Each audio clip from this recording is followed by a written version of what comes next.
It's Christmas Eve! You know what that means? AEW Dynamite is live in the Hammerstein Ballroom for the first of 2 days in the world as the World's End Week begins, and we welcome you in with this gift of All Elite Wrestling as AEW Dynamite officially is alive at an earlier start time from 34th Street in the Hammerstein Ballroom as the Continental Classic continues. Welcome everybody to our coverage. And we're not wasting any time to get right into the action. Hello, everybody. Merry Christmas Eve to you all. You know what this is. I am the Superman of the Superman, the voice of wrestling, forever grateful for the gift of professional wrestling. Damn it. My name is Noel Foster. With me, as always, the Renegade Wrestling, JJ Williams. Of course, Mr. Spirit of Christmas, #1, always. Thank you all for tuning in. Please let us have a comment. Tell a friend. You want to take the conversation super chat as simple as that. As the Continental Classic will continue, it is do or die territory for everybody as we look at the updates of the league, as we get ready for freshly squeezed Orange Cassidy taking on the Alpha, Konosuke and Takeshita. There you see the current leaderboard. John Monson remains alive at 6. Roderick Strong eliminated. Konosuke and Takeshita both tied at 7. Máscara, Dorada at 3. It needs a lot of help to move ahead in this thing. And Orange Cassidy's at 6 and has a chance to take the head of the block if he beats the Alpha tonight. JJ, it's good to see you as always, my friend. Merry Christmas Eve to you. How are you feeling tonight about AEW Dynamite? I'm looking forward to it. There's some good matches on the card. One match in particular I'm looking forward to. I'm sure you already know which one that is. Oh, I know for a fact. Yeah, I just hope I don't get my heart broken in that one. Well, I guess that's a problem that you'll have to solve. And of course, speaking of problems, the problem Marina Shafir will take on Mina Shirakawa. Our AEW Women's World Champion goes face to face with her challenger. It's Kris, Statlander, and Hayter are in the building. MJF will be in action, and the Continental Classic continues, of course, not just with this match, but also with Máscara, Dorada, and Roderick Strong, and the Bastard Pac versus Jungle Jet Perez. We got the voice from Nate Paquette giving us inside scoop and the sports analysis on both these men's mindsets. We get ready for this match. And we already know what Orange Cassidy's unorthodox style can endure and can bring. But the Alpha, who is trying to unify the world of professional wrestling, while, of course, going along all trends of every style, preparing, of course, for Yoda next week in the Tokyo Dome, January 4th. And stay tuned, folks. We'll be covering Wrestle Kingdom live here at the Super Reliable Studios. Commentary team to be figured out, whether it's me, because I'm a crazy mother effer. Find out. Again, folks, the Continental Classic. This is our annual round robin tournament AEW. 20 minutes time at 3 points for a win, 1 point for a draw. Everyone is banned from ringside. If anyone gets involved, they are fired from AEW. Capacity crowd on hand once again from the Hammerstein Ballroom. Referee Paul Turner for this contest. And the bell rings. We are underway. And you can watch them with us via TBS and your local provider or HBO Max and be part of the hashtag and the conversation using hashtag AEW Dynamite as this gift on Christmas Eve officially begins. I love that chant for the fans this week. Lots of gifts. We got tonight. We've got tomorrow, Christmas Collision. I was going to ask you before we went on the air, do you want to do the Boxing Day brawl for Ring of Honor? Depending on when I'm available, we can surprise them with that gift if we want to just, put it in there as a food for thought. I would absolutely love to. As of course, we know the Ring of Honor Pure Champ to be on the line as Lee Moriarty will defend against Commander. We also know the Premier Athletes will be in 6-bit personality. Schoolboy by Orange Cassidy at 2 count. And so much more, of course, coming out of the fallout from Ring of Honor Final Battle as we welcome in the New Year shortly with New Year's Smash next week. Sunset Flip.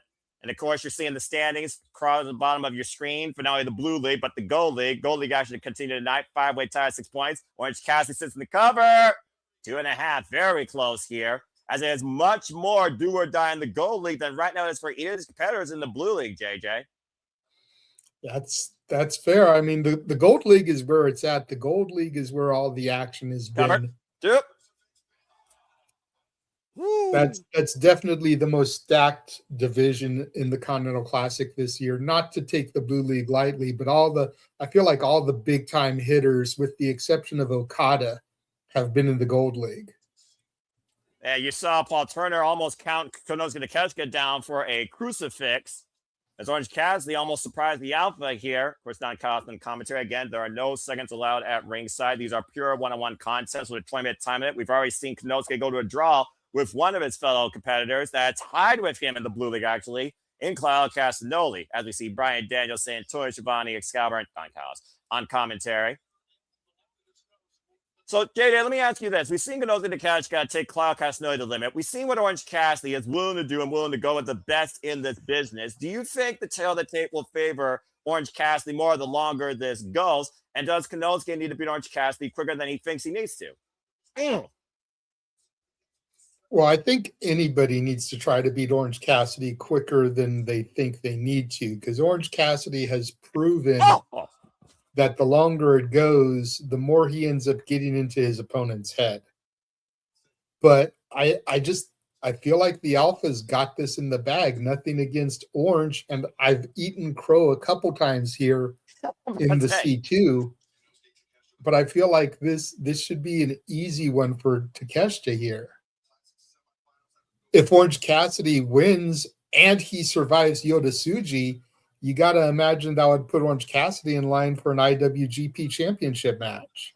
Well, that's if, of course, the Alpha survives Yoda Tsuji next week, to your point, and sees the IWGP Global Heavyweight Championship as well as it's tile for tile in the Tokyo Dome. Not to mention, as we are also talking about the Continental Classic, the gift that's keeps on giving in this professional wrestling tournament of unpredictability, tonight and tomorrow will officially determine our semifinals. As again, the top scorers, the top two of the blue and the gold, will advance to the semifinals at World's End. And the winner of those two matches will culminate our finals in this year's conclusion of the Continental Classic. Reigning and defending champion Kazuchika Okada is still very much alive, as the Alpha Konosuke Takeshita looks to upset him and prove that he is the best professional wrestler right now alive. Orange Cassidy snapping over, swinging a miss by Konosuke, driven at first in the top turnbuckle. Again, folks, the top scorer of the Gold League will face the runner-up of the Blue League, and the top scorer of the Blue League will face the runner-up of the Gold League. At this point in the Gold League, tiebreakers are going to be huge in scenario if we have any draws.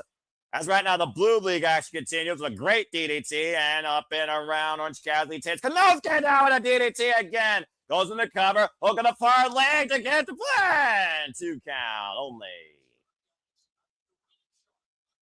Orange Cassidy very sharp right now, and of course being very sharp and witty. Please welcome Mr. Reliable Walter Cruz to the commentating booth for the first time in a while for the Continental Classic. Walter, happy Christmas Eve. Good to see you. How are you? Good. Beautiful How are you? DDT. Merry Christmas Eve. Professional wrestling from AEW, the gift that keeps on giving any time of the year for me. As the Continental Classic is that holiday tradition that has always warmed my heart as professional wrestling fan. So I'm doing well. And of course, we got everything ready for the Christmas morning. As of course, we'll be back tomorrow night, Christmas night, as JJ alluded to, with Christmas Collision. Special start time, 9 p.m. Eastern Standard Time. As of course, we in the Summer Studios want to be your reliable source, hashtag spoiler free, for all things wrestling across the biggest shows, pay-per-view specials, and PLEs for WWE, NXT, AEW, ROH, TNA, and other promotions, including not limited to GCW, JCW, HLG, Wrestling Revolver, New Japan Pro Wrestling, and so much more. Takeshita, of course, trying to ascend to be the leader of his block with a win over Orange Cassidy will take him to double digits, 10 points, almost assuring him that he will be at least a semifinalist in the Continental Classic. And Orange Cassidy, of course, with a win tonight, will also take him to 9, which will also put him at the top of the block. Orange Cassidy's getting full of himself, hands in the pockets. Yeah, again, Orange Cassidy. And the lackadaisical kicks to the knee and the shins of Takeshita there. Yeah, right now, Konosuke. Whoa! The weirdest Hulk up ever. I'm about to say, when Orange Cassidy puts the hands in the pockets, Orange Cassidy engages.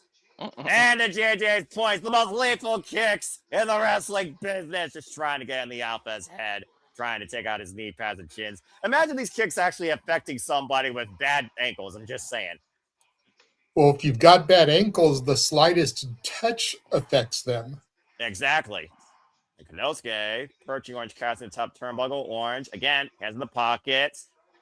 Take over to hits. Again, Orange Cassidy is the only wrestler I know that can pull offense while his hands are in the pockets. And some of it is actually effective. That drop kick wasn't, though. Dude, the most impressive thing for Cassidy for me is the kip-ups that he does with his hands in his pockets. Right? And the core strength that's involved in that, let alone the spring in your legs. Maybe he had a lot of practice as a kid with his hands in his pocket. That's probably fair. I'm sure there's people that made sure his hands were in his pockets, not by his own will. And so for Orange Cassidy, you see again. The question is, what was the other hand doing that wasn't in his pocket? Was it giving a peace sign? Was it flicking a cigarette? Was it hailing a taxi cab? Oh, wait a minute. Boom! Thunder bomb! Doesn't go for the cover. I think Konosuke just feels insulted by Orange Cassidy's No, he lackadaisical just demeanor. even he No, knows that it won't it's get a just 3 that count. Takeshita has learned that blue thunder bombs don't get 3 counts. Shut Yep. the So fuck up, there's no JJ, point as we go to in restaurant off quiet of one. picture. Fuck television. You son of a bitch. You had to bring that up tonight. Even Takeshita knows. Oh, shut up, Walter. Exactly. Quit double teaming me on that move. Takeshita learned that before he learned full English. Damn. I don't know if I would go that far, dadgummit. I would. Of course you Shit. would. Shout out to Safet, Kate Rare, Bali Man, my friend Sandy, and Charles Schultz, by the way, in the chat. Hope everyone's having a great time tonight. A beautiful cyber happy tonight. Enjoying AEW Dynamite again. We're still to come tonight. We have, of course, the Dynamite Diamond Final where Ricochet or Bandido will face the AEW Men's World Champion next month at Maximum Carnage. Depending on who leaves the title at World's End, and to JJ's point, we'll see if a problem can be solved by Mina Shirakawa as they go one-on-one and after the fallout from that 8-woman all-star tag. We also have everyone's favorite scumbag, MJF, in action ahead of World's End, where he challenges for the AEW Men's World Championship, and the Bastard Pop takes on Jungle Jack Perry in the Continental Classic, as, of course, it's Saturday night, as Kris Statlander and Jamie Hayter will have a face-to-face interview, and I'm sure Statlander will have something to say to Jamie regarding that Hayter raid, and so much more to come here tonight as AEW Dynamite 34th Street continues. So again, folks, buckle up, enjoy the show. We hope to bring you a lot of fun, a lot of humor. I know the man down the very bottom most certainly was. I feel like I'm going to be double team here tonight again, a different capacity. Here tonight on AEW Dynamite on 34th Street. Oh, gosh, Orange catches that club to the spine. And, of course, we talked about before how it is do or die, Walter. Of course, you weren't here for the conversation. We got Gold League action tonight with a 5-way tie at 6 points. And, of course, you see the top 4 are literally in their last match, of course, in the Continental Classic round robin action. As, of course, Pac and Jungle Jack Perry have a lot of room to try and overtake the field between tonight and tomorrow. I still can't believe we got that many people tied up. I want to see. I wish they would have done it on both leagues just to see what the hell we would go. Like, create Christmas chaos. Chaos? Christmas chaos? What the hell are you trying to do here? Boy, you crazy. It's a fact. I mean, Hayter hits hard. If you're in the way of that forearm, you're going to get your head taken off like freaking Katsuchika Okada's Rainmaker. And Konosuke right now trying to squeeze the life out of Orange Cassidy, looking to hoist up, pocket, out the back door, pushed off from the ropes, and up and over. Of course, folks, you watch it on TBS, you're looking at Restaurant Quiet Picture like us. If you're on HBO Max, I apologize. Sunset Flip, roll through Orange Cassidy, big pump kick. Oh, I'm Right a Max. Let me go to my Sling TV then if y'all using yours. I was going to say, I'm on Max. And welcome back here to AEW Dynamite. I like this comparison of HBO Max outward analysis and picture-in-picture inward analysis. This is great. As, of course, we're back here in the Blue League right now. Orange Cassidy, Konosuke Takeshita. There you see during the commercial break, if you're back with me, Konosuke Takeshita trying to hoist Orange Cassidy up. And an overhead back body drop, roll through, follow-up, PK kick right through the Alpha's face. And, of course, we know that time can also play a factor, as Konosuke has already been involved in a match to a draw with a man that Orange Cassidy lost to, by the way. And, oh, man, what a stun down there in the corner. Takeshita attempted the Raging Fire, that Avalanche Falcon arrow, and Orange Cassidy with a great counter to it. Orange Cassidy, it's open, kill the DDT. That's the third impact, by the way, that those are tracking. Konosuke Takeshita's head. Yeah, and he keeps grabbing it, too. I saw it doing earlier. Take a look at the replay here, guys. Beautiful tope transition to the detail on the floor. Oh, man! Konosuke just ran through for Orange Cassidy cover. Look at the far leg and a kick of that, too. Again, that explosive offense by Takeshita is so damn lethal, Walter. And you see right now Konosuke bleeding from his mouth. Might have a busted tooth. Busted something. Probably was that PK kick from earlier. Now Takeshita, hooking up Orange Cassidy. Of course, Takeshita, current IWGP World Champion after beating Zack Sabre Jr. at King of Pro Wrestling. Go for the stun dominator again, and Konosuke able to scout it. Hook Orange Cassidy up. Uh-oh. He's got the legs trapped. Orange Cassidy, though, trying to escape the Cazadora. Might turn to a wheelbarrow. Wait the roll through the cover. 2. Reversal by Konosuke into a wheelbarrow suplex. I love that freaking wheelbarrow suplex he does. That freaking deadlift. Went for the orange punch. Oh, rolling elbow connects by Konosuke. Orange punch connects. He got right back up and delivered that with some extra pump. And now goes in the cover to advance the blue leg. And Konosuke gets the shoulder up at 2. Ooh. Just escapes. They almost got me with that one. Well, we've already gotten by JJ, who admitted he ate crow not once but twice, saying that this is going to be a freaking easy win for Konosuke. Konosuke should win this. And you just saw a split second there of a difference, JJ. And once again, hat trick, you almost ate your own words. Like I said, I've eaten them a few times here. I'm prepared to eat them again. And if between tonight and tomorrow, I guarantee that I'm going to just have JJ Advance predict these matches to see how many times he eats crow. It's hilarious. Went for the orange plunge again. How much does Konosuke Orange Cassidy have left? You gotta consider the clock's gonna come into play here as well. We've gotta be close to at least half the time limit here. At the least. Everything with Konosuke is just straight up strong style. Smash mouth in your face, break you.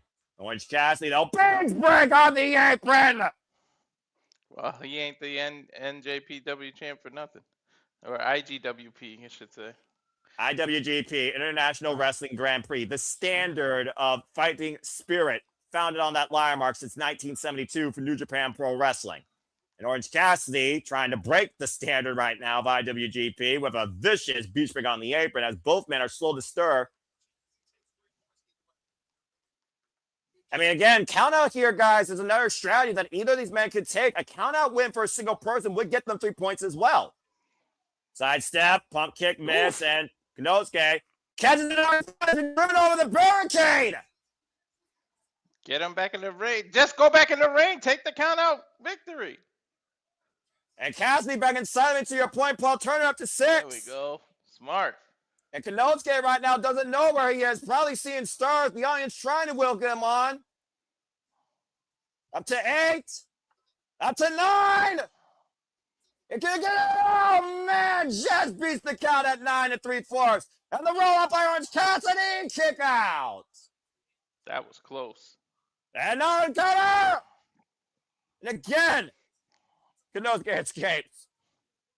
Wait for the orange punch to catch go. Hooked Orange Cassidy. Up and around. Whip the freaking Raging Fire. Inside cradle. Inside cradle. Reversal by Konosuke. Again. Raging Fire! Oh! That was nice the way he did that. 2, and Konosuke goes to 10. Still, that was nice. Hell and buzzer beater finish for the Alpha as he ascends to the top of the Blue League. The first man across the entire field to 10 points. As we look at the updated standings, there you see the Alpha with 1 match left.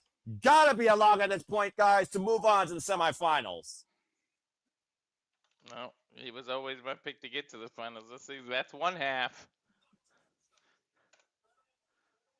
Hell of an opening match here tonight at AEW Dynamite 34th Street. What a fight.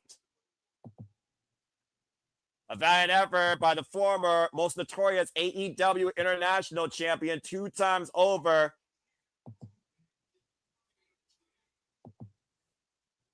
As we go to the Madman, Gabe Kidd, who has revenge on his mind towards one Darby Allin. Woo! That was great. I mean, again, this is why I love this shit so much. It's stuff like that that fires me freaking up.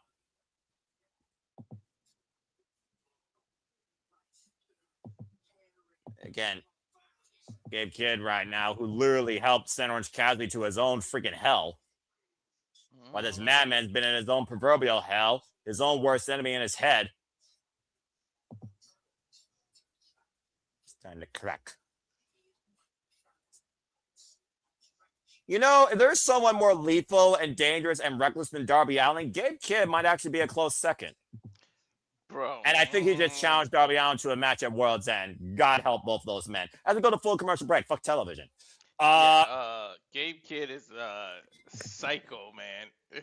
He's a madman, you know. Anyway, and I'm freaking mad when it comes to professional wrestling commentary, by the way. So, again, folks, to bring you up to speed, John Moxley 6, Claudio Castagnoli 7, with only Roderick Strong left. John Moxley, of course, Orange Cassidy left. Both these men have shared wins and losses against each other in singles action. Konosuke Takeshita has now ascended to 10 with only one match left against the man that already beat Claudio Castagnoli, Máscara Dorada. So keep that in mind, by the way. And, of course, Roderick Strong, he is eliminated, but he still can play spoiler very much here. He beats Claudio Castagnoli, but also just getting up on the board against Máscara Dorada would also help him try to eliminate Máscara Dorada. At this point, Roderick Strong is the spoiler of the Blue League if he wins both his matches. And Máscara Dorada and Roderick Strong is still to come later tonight, while Orange Cassidy remains at 0 with one match left against, as I said, the Death Rider John Moxley. So Blue League is still very much more dynamic, but it's going to be extremely hard now to upset or remove Konosuke Takeshita, I think, from the semifinals picture.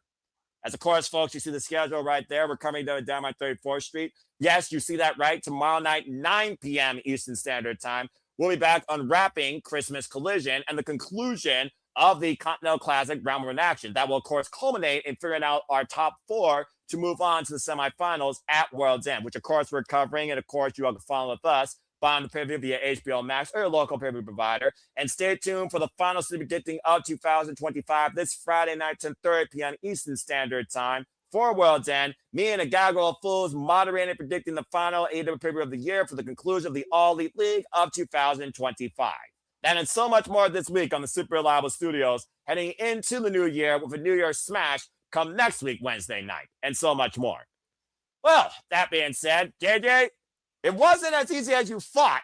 Split-second margin of error almost caused the alpha there. How close, how critical is 3 damn seconds? But somehow he got the Raging Fire and got the win. A Falcon Arrow, by the way. I never said it was going to be easy. I just said that he should win. All right. So who you think should win this? Roddy. Because?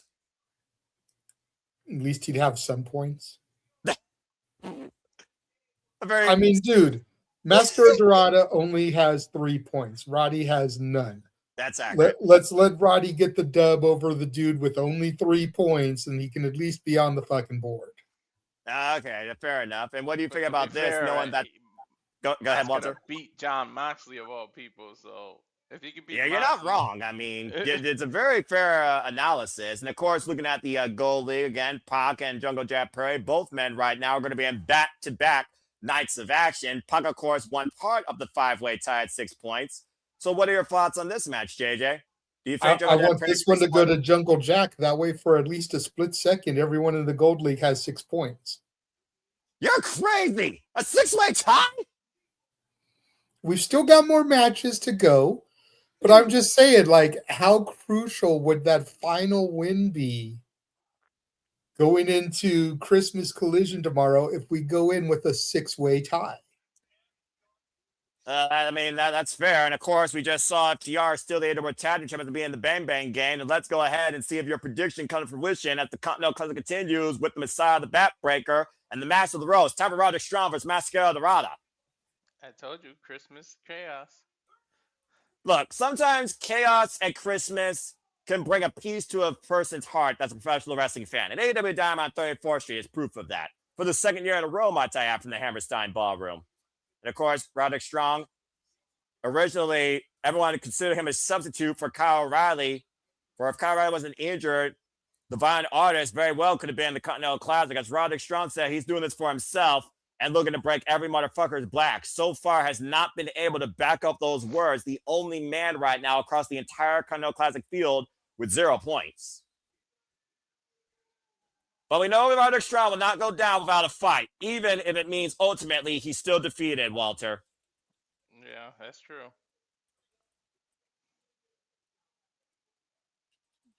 It's one of those things also where Eddie Kingston once said, humble in victory, humble in defeat. I think Roderick Strong's the definition of that this year because every match is another experience and also another point for Roderick Strong to prove exactly how damn dangerous and effective a competitor he is. As we see Máscara Dorada, current CMO World Trios, and historic welterweight champion. Not necessarily eliminated, but needs a lot of help here. Win or lose, he's just happy that he gets to still be in the ring after what we thought was going to happen. Right?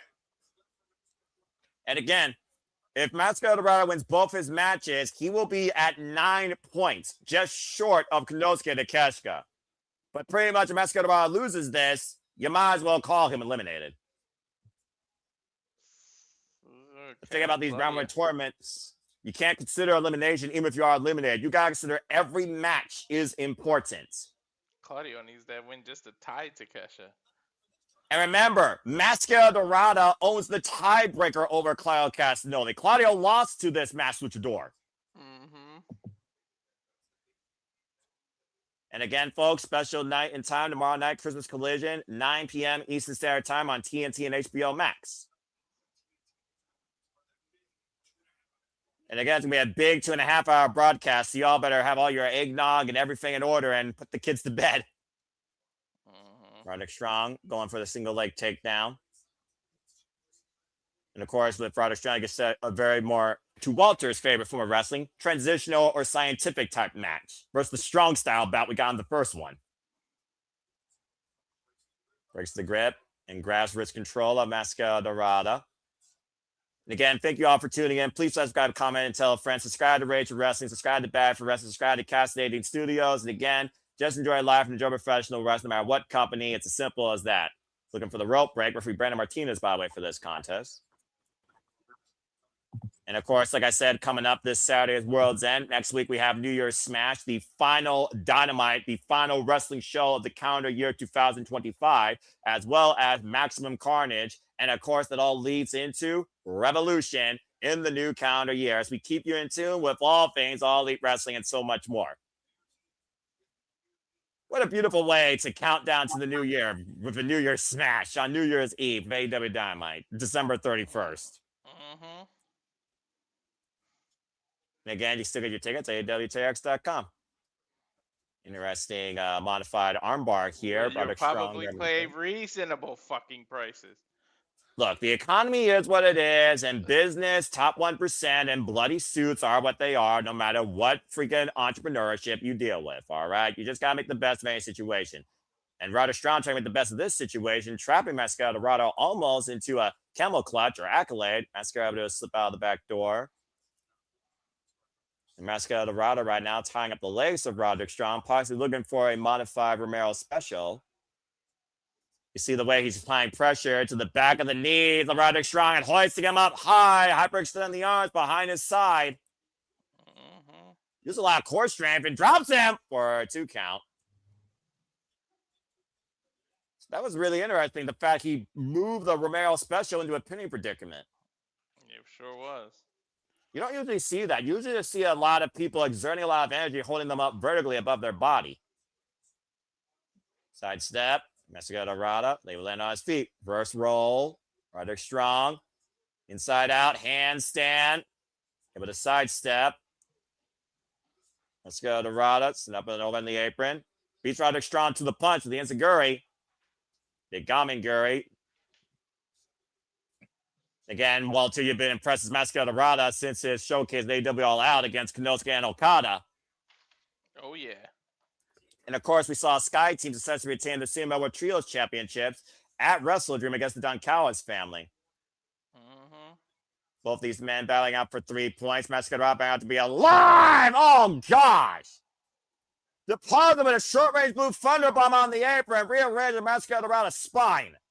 As this match continues in the Continental Classic Restaurant Clyde picture-in-picture. Fuck television. I don't know why that still gets me when you say. Because as long as I live and breathe, you will never find a day where I say, I love TV. And again, Roderick Strong taking advantage of Máscara Dorada on the outside to bring people up to speed. Looks like GCW might have a show next week on New Year's Eve as well. Well, JJ will have to double check them. I have to confirm for, of course, doing a watch along for that. Of course, try and keep up with everything here. They do. We are. There's Good no man. need to double check or confirm, and Safet doesn't have to play executive producer. He's been told that numerous times. He's on the verge of being banned. Ooh. But, you know, well, that's Merry news to me. Christmas. I'm trying not to do that on Christmas Eve, but some people just don't learn when you delete their comments and you give them warning after warning. Oh, So yeah, sometimes desperate times call for desperate measures. Fair enough. Well, JJ, that's all news to me. But Lord knows, you and Walter, we are still liable for a reason. No, he has warned him a hell of a lot of times. Well, then all I gotta say is tread cautiously. And right now, Máscara might want to tread cautiously in this modified submission hold by Roderick Strong. Again, if Máscara loses here, he's basically eliminated. At least if he gets 3 points, he's still alive, but he's on life support. He's going to need a lot of help to try and pick things up in the Continental Classic, especially with Konosuke getting that win, now going to 10 points. As Safet is saying, simply put, R-Truth, my bad. It's not you're bad, you're bad. You say that every time I go off on you. Too bad, too bad. You know what you're doing. Understand? You've been called out multiple times. I end up sounding like a raging asshole when I do it, but you never super chat. You don't listen. You say that you support us, but you never show any kind of financial support or contributions to us, and you don't listen when you're warned. So I apologize to Noah that I have to come off like a raging asshole, but how long am I expected to sit back and be a nice guy about it? All right, fair enough. Well, hey, the more you know, and knowing's half the battle. Still to come tonight, Mina Shirakawa solved the problem. Marina Shafir, MJF in action. Pop You versus just did that to try Fury. to calm me down by showing me Mina. A little bit. Oh, you said her name. Mina Shirakawa again, taking on, of course, the problem, Marina Shafir, as we're back on AEW Dynamite 34th Street. Máscara versus Roderick Strong in the Continental Classic. Still to come tonight also, Jamie Hayter and Kris Statlander with a head-to-head, face-to-face interview. I imagine with Renee Paquette. Beautiful tornado arm drag takeover by Máscara as action continues. Again, speed has been the biggest asset to Máscara in and out of this tournament, Walter and JJ. Yeah. His ability to move and even move his own body and modify his offense on the fly, quite literally, has literally taken the better of his opponents. Now going for a tope arm drag on the floor in between the turnbuckles. Technical wrestling and transition wrestling is the counter to speed, though. When he grounds you, grabs a leg, grabs an ankle, you ain't gonna be flying around the damn ring all the time. Well, I mean, everyone's the same height when they're on the ground. Yeah, the thing is to catch him first. That's all Roderick needs, is to catch him. Máscara stays himself up the top with a beautiful swanton bomb. And the cover to advance to 6 points gets a 2 count. A little frustration there coming out of Máscara. Thinking he had Roderick Strong there. And again, calling for something. And of course, again, we'll be covering quite a lot of stuff tomorrow as Claudio Castagnoli takes on Roderick Strong. Konosuke Takeshita takes on Máscara tomorrow night on Christmas Collision. And up in the fireman's carry. Oh! Drop with a bapper across the top turnbuckle. Follow up, jumping knee by Roderick Strong. Now he's bringing the offense forward. Face first goes Máscara. And down goes the cover. And a 2 count for Roderick Strong. Nearly putting away Máscara and virtually eliminating him. Looking for the sick kick and connects. Cover. Hook on the far leg. 2 count again. You think about also, even if Máscara gets through this match and somehow remains in this tournament, the damage that Roderick Strong could be doing to Máscara's back could play in favor of literally Máscara's final opponent, which is the Alpha, Konosuke Takeshita.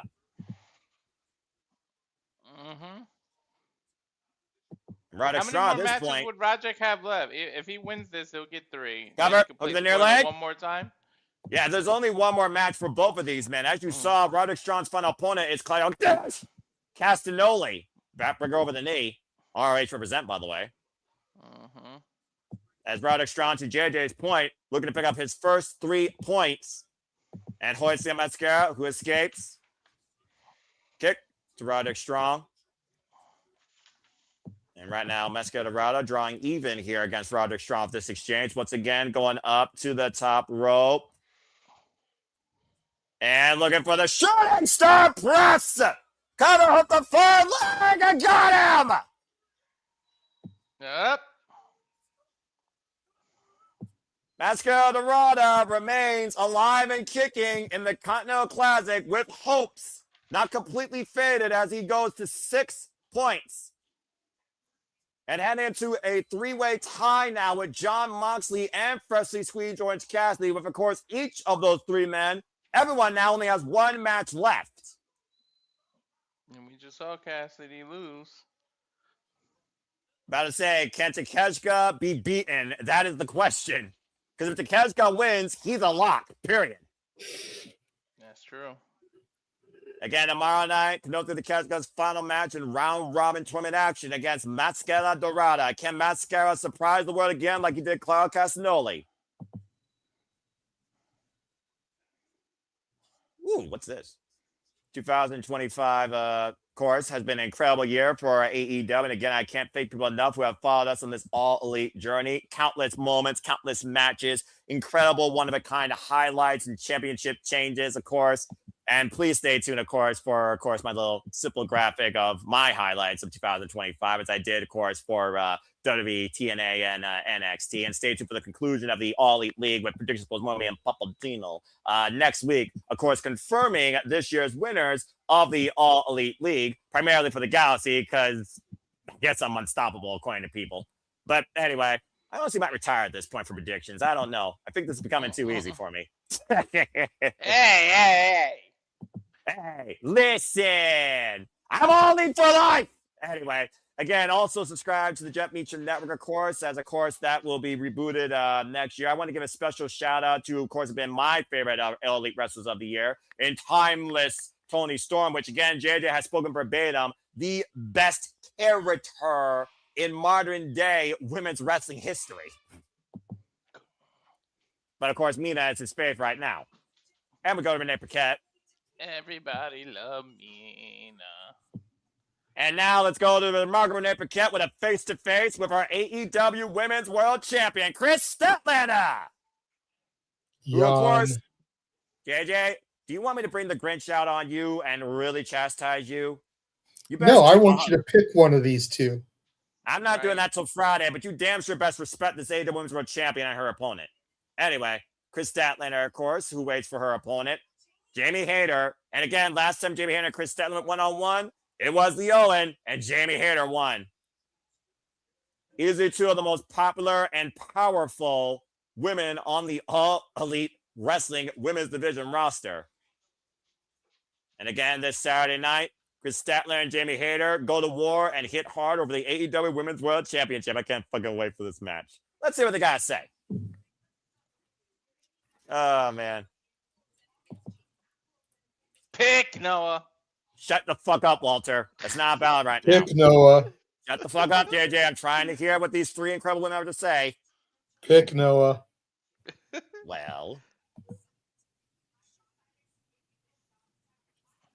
decided to give it a shot because she knows that get things taken away.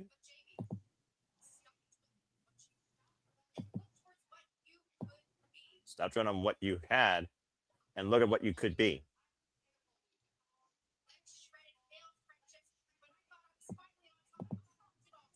Yeah. Kris Statlander. Yeah, again, you can't stop forever. Bring Statlander, damn it!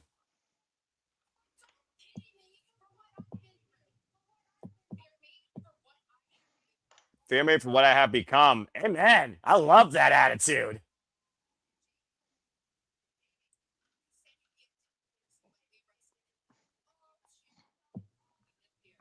Kris Statlander seemed felt all too familiar when they last wrestled. True that. Jamie Hayter doesn't have the gold, and she also lost the Owen.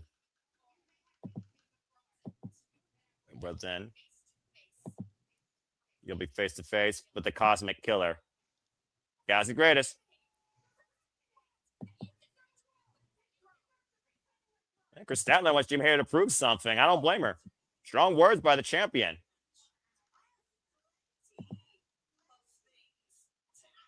Oh! Ooh, she tried to attack her. That's not true, but that, of course, she didn't get back up. That's true. That's true. You know what haterade feels like.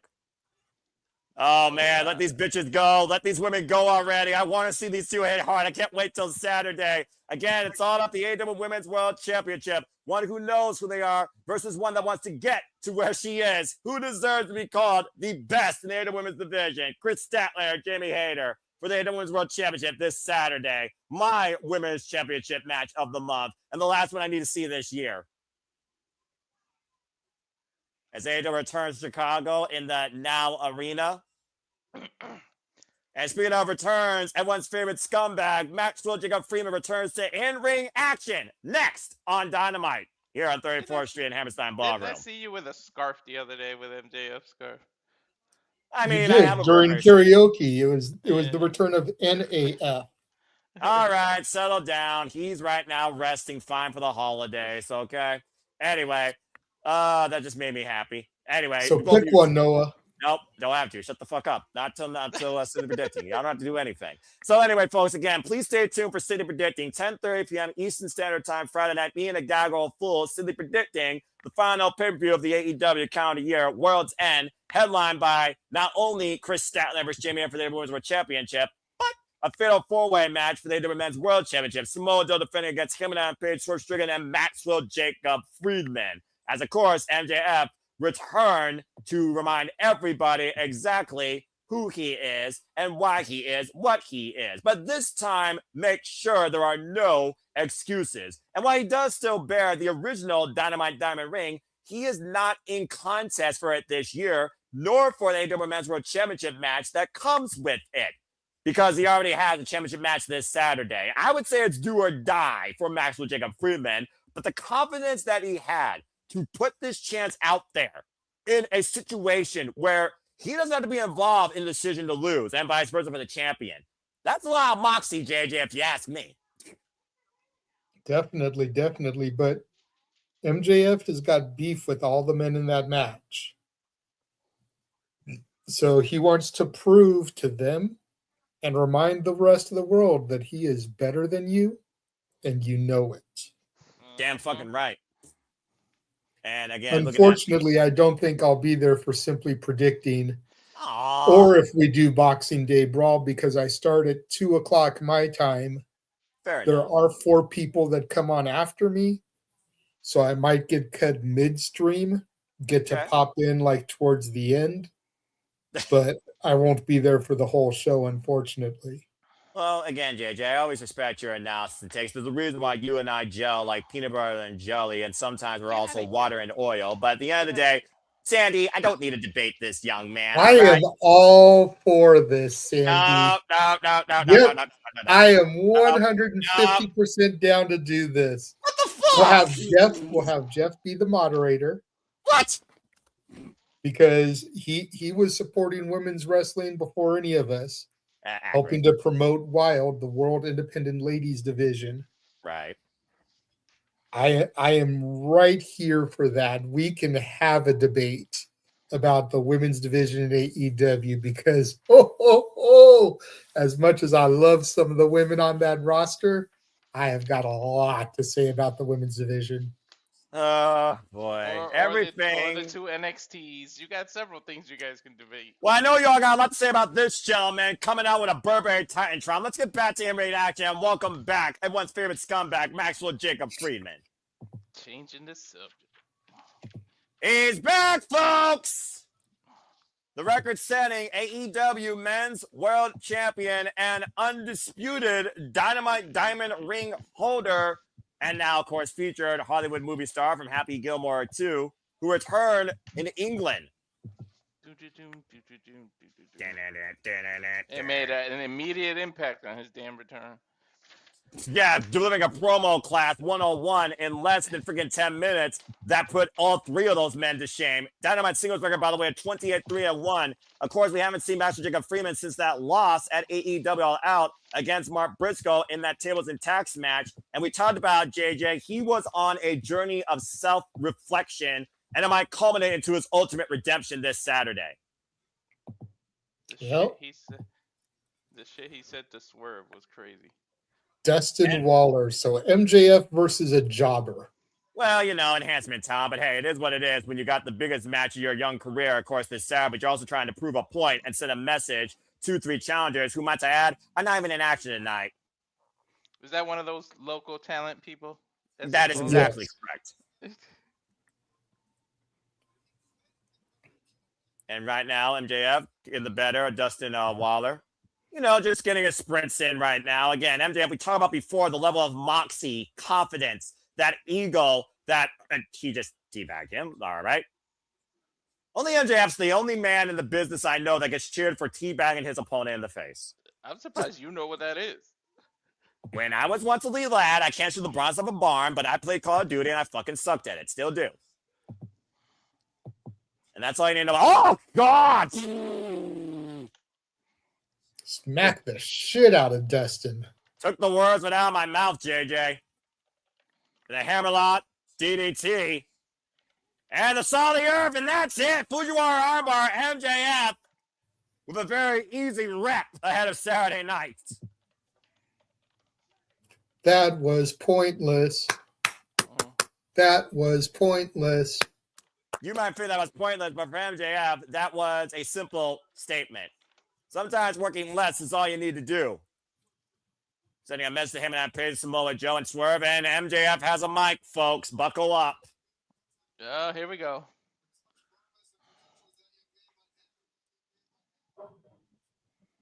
Let's hear what everyone's favorite scumbag has to say.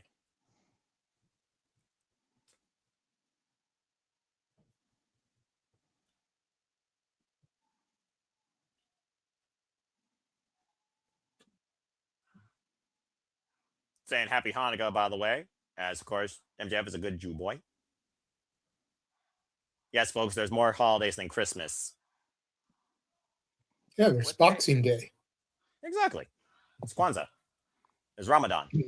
And the Boxing Day Brawl. Oh! And there's also Cowboy Shiznak on Christmas Eve Dynamite, as here comes the other day one who has been MJF's undoing at times, including after being endured the former AEW Men's World Champion, Hammerstein Page. Where is he? He didn't even get to open his mouth.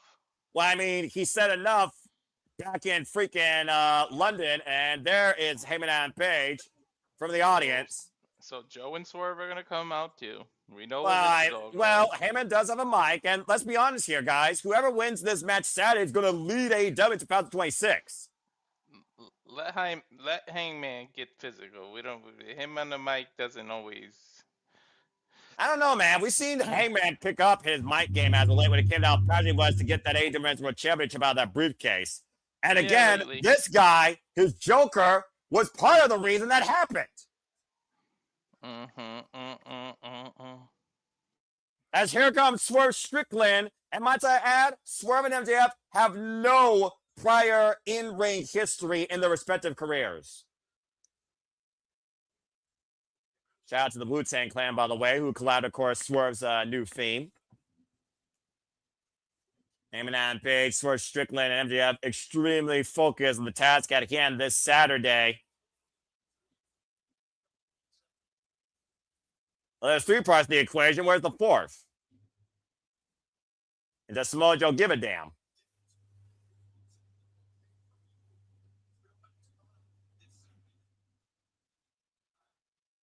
Who's house? No, Swerve doesn't have a mic. Heyman reminding him, Jeff.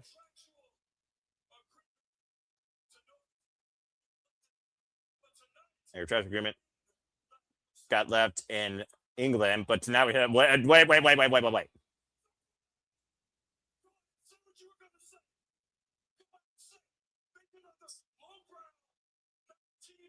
Lowbrow 1990s.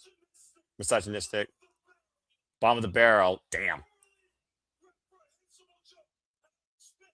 Poorly reprehensible joke at our expense.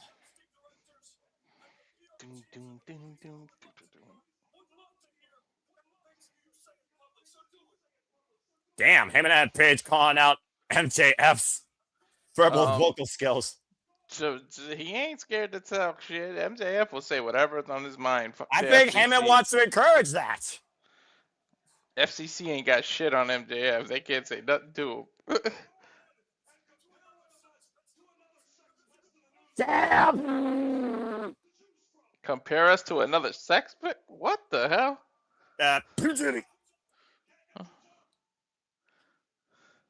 Well, MJF did talk the talk, but uh-oh. Heyman and Swerve making their way down. I don't think MJF wants to talk. He pointed at the ring and dropped the mic.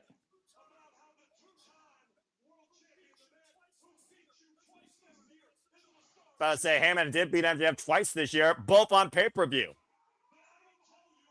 He is a star. All three of these men are stars, but MJF arguably is the bigger star of the three in his own mind. And he is still the longest reigning men's world champion. Regardless of what you say, you're still going to get your ass kicked. Well, this is what happens when your confidence can't cash check. Wait a minute. The Powers, Hobbs, and Hook sending out the Ops Dojo.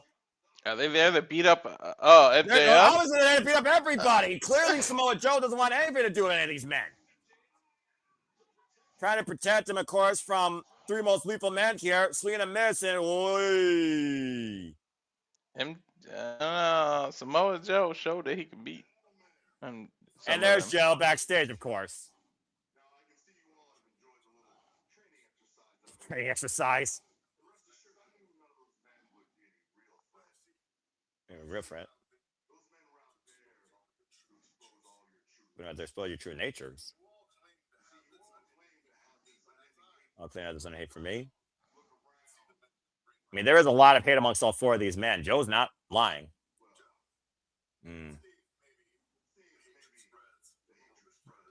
Seems the hatred spreads a little bit more than y'all anticipated. I mean, are we really clear on everything at this point? I don't think we are.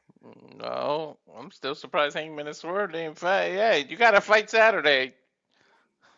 At the end of the day, it's about the one thing on Samoa Joe's shoulder.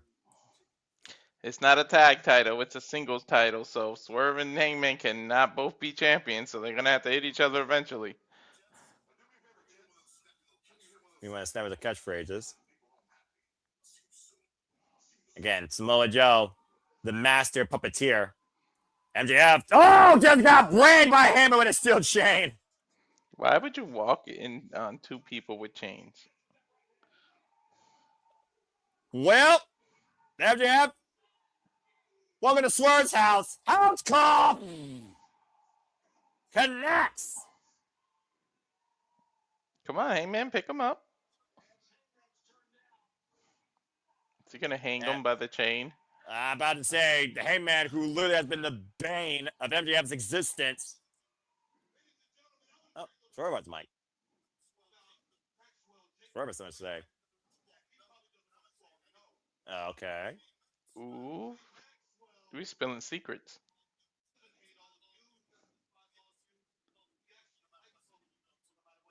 He likes all those. Especially New York City. Well, yeah, he's from Long Island.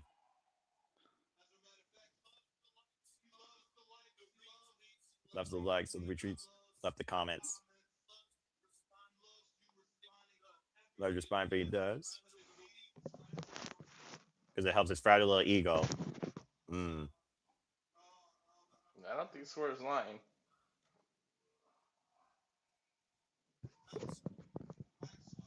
Maxwell.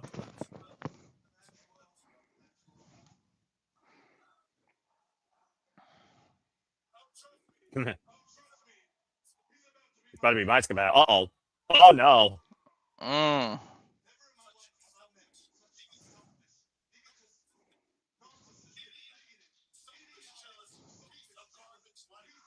Damn. Enough adjectives right there. Damn, Swerve. Don't hold back at all, sir.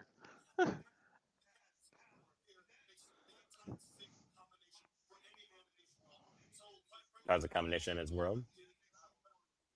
Oh! Ooh.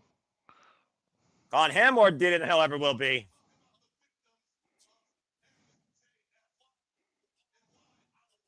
Diddy ding dong. Where is we above him? Let's talk about the pinnacle. Yeah? Oh, yeah. Wardlow. Wardlow, get well soon. Jay White, get well soon. And my good friend Adam Cole. Baby!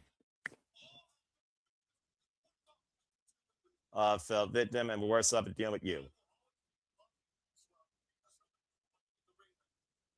It's first thing I was be about him. Whether he's with the enemy or his ally. Oh, what is Hangman? I make them better. True that.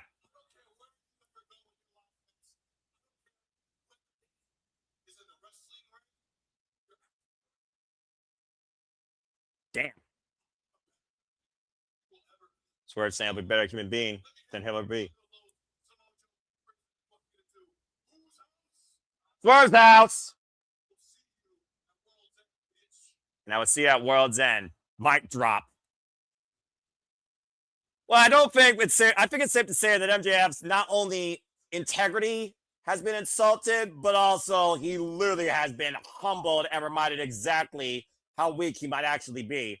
Swerve Strickland, all talk, radiating ton of action, as again, these three men have one common goal: to seize the gold from Samoa Joe. MJF left laid out.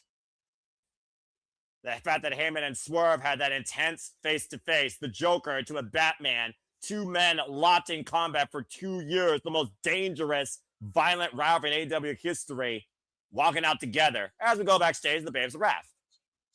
And of course, they will defend their gold against Mercedes and Athena this Saturday. By the way, go check out the interview with Ariel Helwani for Harley Cameron. It was phenomenal. Babes of Wrath. And of course, they face High and Meyer World tomorrow night on AEW Christmas Collision. Mina! We up, babes. Babes, cheer up. Oh, that's sweet.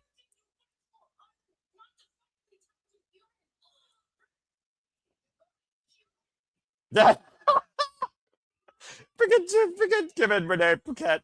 They're blowing smoke up each other's chimneys.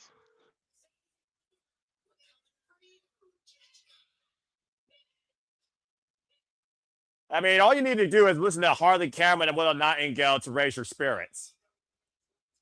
Again, the AEW World Tag Team Championships will be on the line this Saturday, folks. Mercedes Moné and Athena challenging. And I'm sure Athena and Mercedes Moné will have a lot to say about it come after Christmas, as we look to see who commands the Dynamite Diamond Ring. Time for Ricochet versus Bandido for the Dynamite Diamond Ring. That might be the truest thing you've said in a while, Noah. What was that? About how Harley and Willow can lift people's spirits. Well, I saw a subtle smile on your face. You already got the gift that keeps on giving. Of course, they're the inaugural Double Women's World Tag Team Champions. Meanwhile, Ricochet, the inaugural AEW National Champion, with already 2 defenses on Ring of Honor and AEW back-to-back nights, looks to punch his ticket towards the AEW Men's World Championship. Again, the winner of this match, folks, will challenge for the AEW Men's World Championship. Will you stop that? At Maximum Carnage next month in January in Phoenix, Arizona. Ricochet, of course, accomplished what he wanted to accomplish towards the tail end of the year. Of course, last year, he made it to the semifinals of the Continental Classic, losing to, of course, the then champion that became Kazuchika Okada. And Bandido, who returned home to AWROH in the Hammerstein Ballroom last year, has been many people's Wrestler of the Year, as he is still the Ring of Honor World Champion. Of course, Bandido, former AEW Tag Team Champions, as you see him channeling his inner Brody King tonight. Again, the Diamond ring, folks, for those that are wondering, is a ring that was introduced by Diamond Dallas Page, of all people, in 2019. It has been won and held by Maxwell Jacob Freeman every year. For the first time since inception, MJF will not be involved in crowning the ring bearer. As you see, referee Aubrey Evers for this contest. Hey, Aubrey! As again, Maximum Carnage will be from Phoenix, Arizona. Like the green and red nail job by Aubrey Everett. Of course, all festive season. As this Christmas Eve Dynamite continues here, Bell Reigns, we are underway. And shout out to, again, Excalibur, Tony Giovanni, and Brian Danielson on commentary. Again, Walter Cruz, JJ Williams, No Foss, and the call for y'all here tonight on YouTube. It's about Studios. Again, the AEW Men's World Championship is the cornerstone of AEW, and neither of these men have ever worn it or bared it. I don't think any of these men have even challenged for it. I would also imagine if Ricochet did beat Bandido, it probably would put him in line for our World Championship match. Again, we technically have double jeopardy here as both men are champions. The hammerlock and the side headlock here. As this match suddenly gets underway. Nice arm drag takeover by Ricochet. You see the Gizmo in his corner. Crucifix takedown. 2 count by Aubrey Edwards in the early going.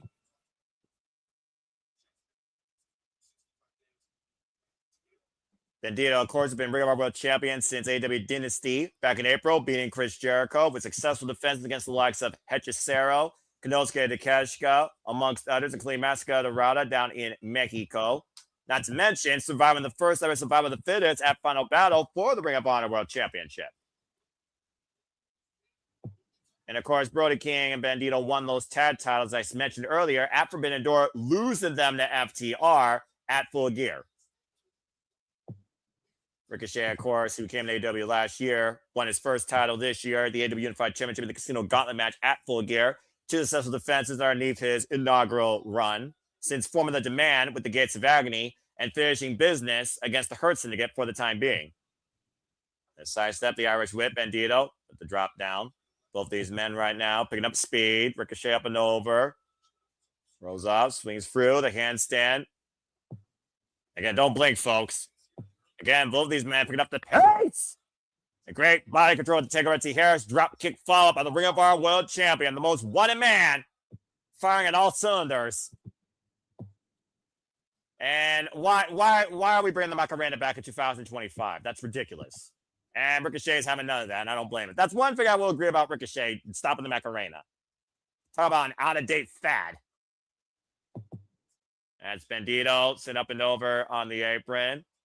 And now Ricochet mocking the Macarena. And Bandido bald.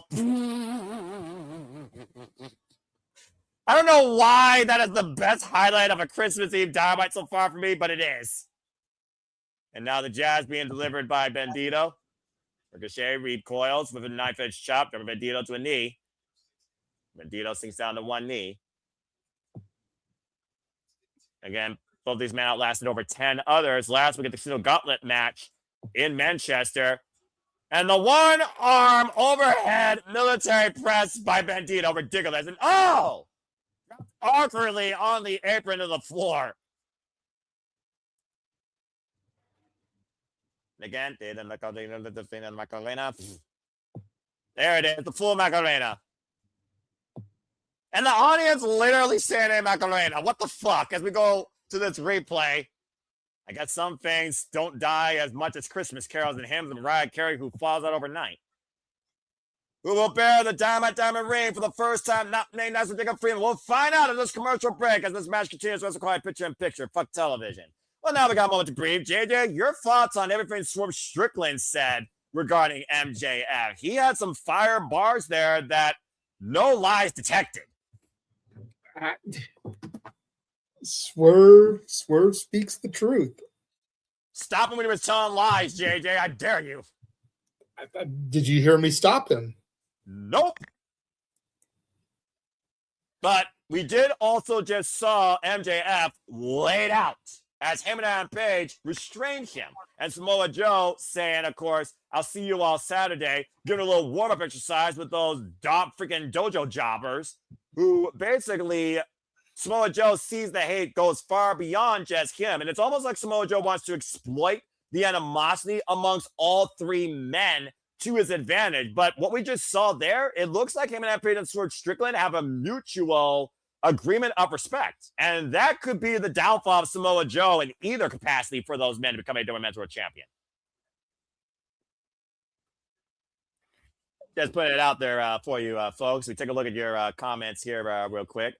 Here's a note that the belt Ricochet holds is supposed to be defended on AEW partners, and yet not on the Carver Ski 20 like that's for Dynasty. To be fair, Sandy, that was Wrestle Dynasty, a culmination of all partners of New Japan Pro Wrestling, AEW, CMLL, ROH, and Stardom. New Japan Pro Wrestling's Wrestle Kingdom is exclusively New Japan Pro Wrestling founded, as always, January 4th of tradition. And this year culminates with crowning the gold end of a man's career, Hiroshi Tanahashi, Mr. New Japan himself. That's the same bill with the Torber's front of Ricochet. No, it was. Well, yes, it was. After, of course, the toilet paper teepee shower at the World's End pay-per-view in Orlando, of course. But you're absolutely correct. And the Macarena is, wow. Well, I'm 30. What am I? I'm 33. So, okay. So it's not as old as me. Well, that makes me feel a little bit better about myself. And that, folks, proves nothing for Saturday, according to what JJ was talking about with that match. It was out of the tournament yesterday, much better than MJF. We know it. Truth be told, two different worlds, Sandy. And Pro Wrestling Noah pushes their wrestlers farther in the ring. Cover two, count only, as that's the only thing Pro Wrestling Noah does, of course. And you all can push yourself in higher education. I wish you all the best that are on the road to graduation or had a great fall term. Shout out to the virtuoso Dion Perazzo, who got her higher degree at Southern New Hampshire University. Of course, the inaugural Ring of Honor Women's Pure Champion. Again, folks, higher education, guys, the future. So again, grow yourselves and strive each day to be better and never stop learning. This is a simple public service announcement from the simple man with a degree in IT, 15 years strong.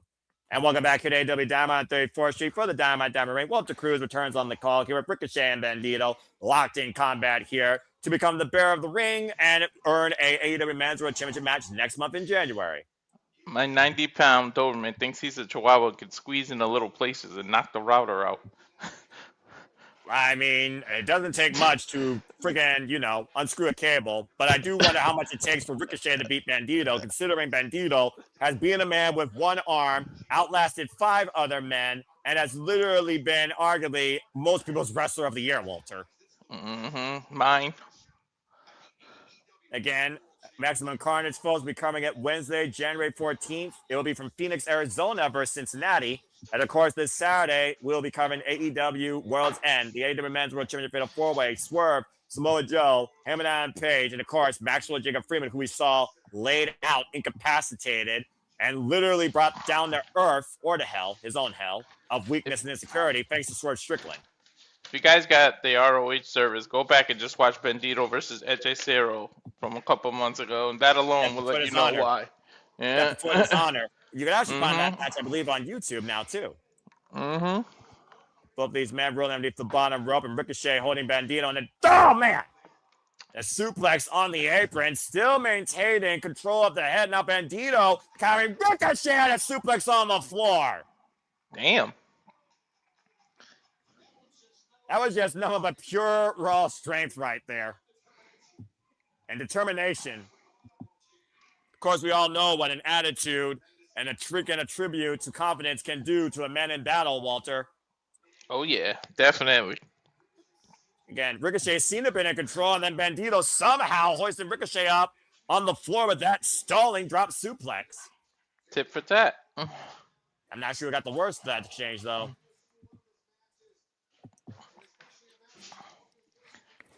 All right, Bandido hoisted up by Ricochet, skips out of the back door. Back elbow strike connects. And again, these opportunities, folks, to challenge for a world title, they are not easily earned. Few and far between. Few and far between. Bandido hoisted up. Possibly looking for vertical. Sits in the cover. 2 count. Ricochet reversal. And Aubrey gets a 2 count again. Whoa! A monkey flip. Ricochet lands on his feet. Watch out, Aubrey. Bandido. Whoop, whoop, whoop, whoop, whoop, whoop, whoop, whoop, whoop, whoop, whoop. And pulled down by the hair. After Aubrey was sandwiched in the corner. And now Ricochet hoisting up Bandido. Vertigo! 1, 2, kick out. Ooh, he kicked out. Think about this. There was no pressure on the shoulders. Poor ring IQ there for Ricochet, despite being once called the king of the Indies. Poor positioning on the cover, Walter. I think San Bandido there. Yeah. Yeah, I see it now in the replay. Yeah, he thought he had it. Hand in hand, won. Shit, I thought he did too. He's not the ROH champion for nothing, man. Again, ROH champion since April as Ricochet looks to load his spirit gun. And Bandido in target. Able to escape. Looking for first kick. Hell? Has a knee. And it's a knee strike. Back heel kick from Ricochet. Now Bandido. Center of the ring. Ricochet, what's he looking for here? Hoisting up the Ring of ROH champion. Onto the shoulders. Possibly a death-eye driver. Bandido turns it up, plays the Dorada. Bring him bobbleheading Ricochet, worse than Devon Dudley. And the dealer might look to show his hand, hit the jackpot, looking for the 21. Plans on Ricochet, lands on feet. And the counter, sits in the counter, deep counter, and Bandido having a kick out. Wow. Somehow Bandido was able to escape that reverse roll-up off the attempted 21 plex that Ricochet countered. What the hell?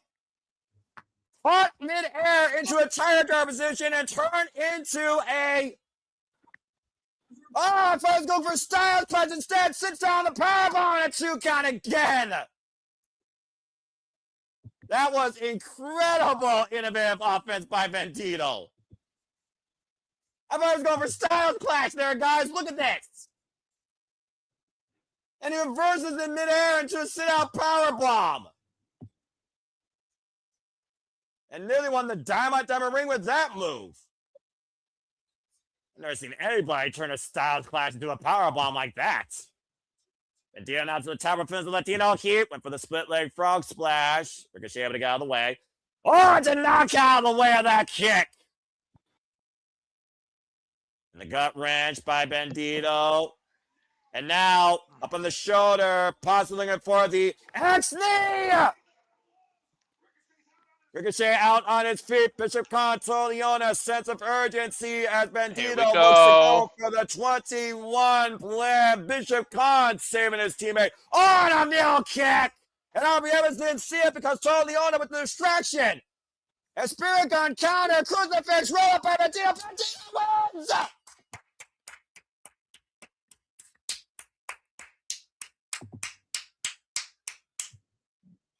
Oh, Ricochet is absolutely upset right now, just teeing off against the Ring of our world champion. Thought he had it, hook, line, and sinker there. Not even giving Bandido a chance to celebrate. Brody King coming to the end of his partner after Ricochet got outgunned and outsmarted.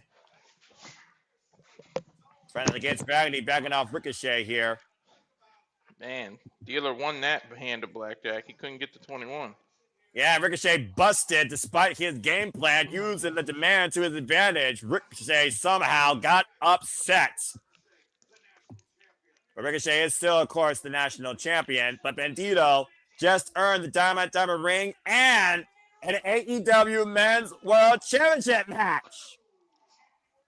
January 14th, Phoenix, Arizona. We are going to heat up the action strong with the most wanted man challenging for the richest prize in All Elite Wrestling. But will it be against Swerve, MJF, Samoa Joe, or Heyman Adam Page? The first person I've seen with that ring, aside from MJF. Sheesh. And again, this Saturday, we'll learn the other side of that marquee at World's End. Oh, that is awesome. Congrats to Bandido. Very happy about that. A huge win for Bandido now in the Hammerstein Ballroom 1 year later from returning from injury. Coming up next, Marina Shafir versus Mina Shirakawa as AEW Dynamite 34th Street continues. Uh-oh. And of course, Things our are main about to event, really pick up. Jungle Jack Perry versus the Bastard Pac. Mm-hmm. We heard earlier from Gabe Kidd. Let's hear from Darby Allin now, who is underground with Lexi Nair. See what's Lex for Darby Allin here.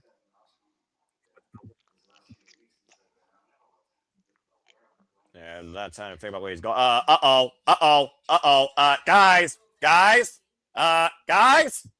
Somebody's creeping up behind him. You know exactly who that is. Oh shit!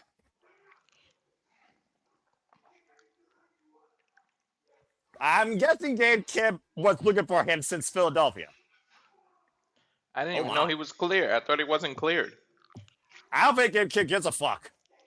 There's a lot of kerfuffle going on, and it's pitch black on my screen.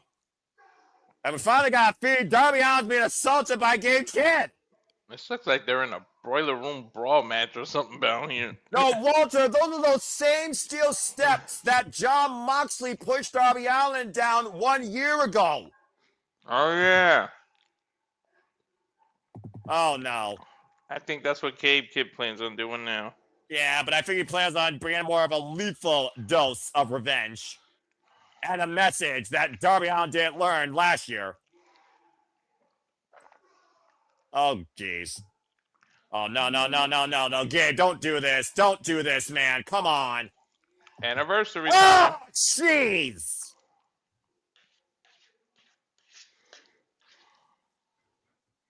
Well, I don't know if Darby Allin's even going to be in a condition to compete against Gabe Kidd at World's End. I don't think Gabe Kidd gives a shit. I don't. As long as he got his hand on him, I don't think he does care. Yeah, who's the more dangerous of these two men? You be the judge. I don't Darby Allin know. might need even more help as we go to full commercial break. Fuck television.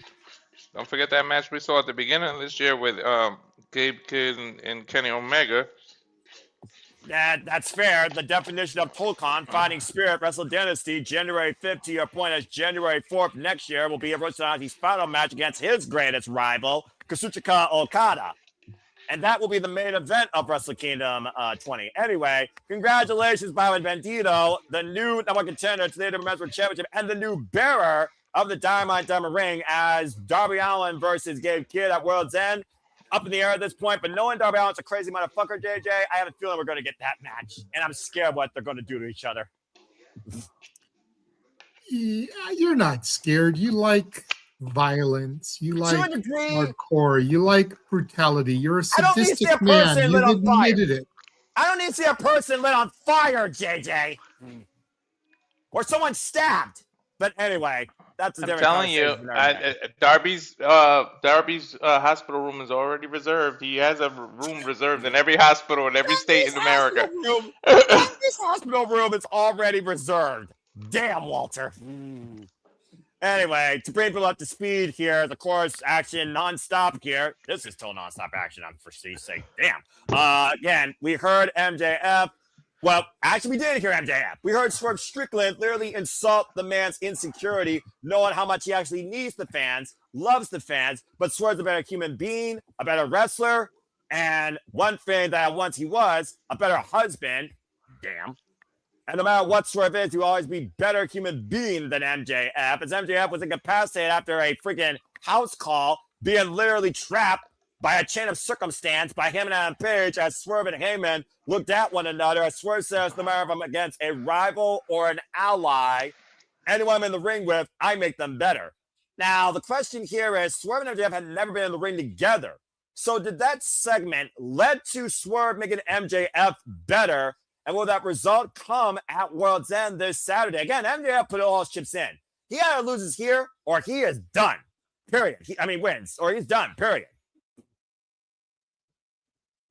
I think I just made JJ think about the psychology there, considering, again, Swerve and MJF have never, ever met each other in a wrestling match in any capacity. See, I find that hard to believe with the independents, you know? I looked. I believe you. I'm just saying I find it hard to believe. Right? That's what I was like. What the hell? Anyway, continue. You know, especially Max talking about how he knew him as Shane. Like, if you're going that personal, you would think that they would have met at least once in their past. Well, they may have crossed paths, but they never had a one-on-one match or any sort of match in the ring as far as what I know, even when he was called Shane Strickland. But here's something that you know has faced each other before as we get ready for women's action. Here's the most lethal competitor in the women's division, Marina Shafir, as we get ready for Marina Shafir versus Mina Shirakawa. Of course, you see the Death Riders backing up the primary Shafir, who's been Death Rider #1 alongside Jon Moxley since this escapade began last year. Marina Shafir, of course, one half of the Mega Problems with Megan Bayne, made their way to the semifinals of the inaugural Women's World Tag Championship Tournament, losing to Timeless Toni Storm and Marina Shirakawa in a holiday hardcore death match. After Blood and Guts, Marina Shafir incapacitated Marina Shirakawa in a lethal Mother's Milk submission.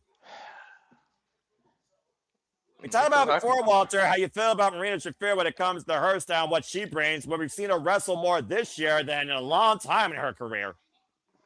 Yep, that's one Mother's Milk I'll stay away from, I'll tell you that much. And every time we see Marina Shafir, she exudes confidence and dangerous intentions, why the whole world wants Mina. And JJ, for some reason, went backstage as Mina Shirakawa makes her way to the ring. And the whole world loves Mina. He wants to enjoy Mina's entrance all alone. Oh, I'm sure it's exactly some sort of reason like that. Mina Shirakawa, of course, previous challenger for the TBS Championship and the Ring of Honor Women's World Championship this year, who became All Elite earlier this year, teaming alongside her forever lover, Timeless Toni Storm. She could be under my tree anytime. You stay here.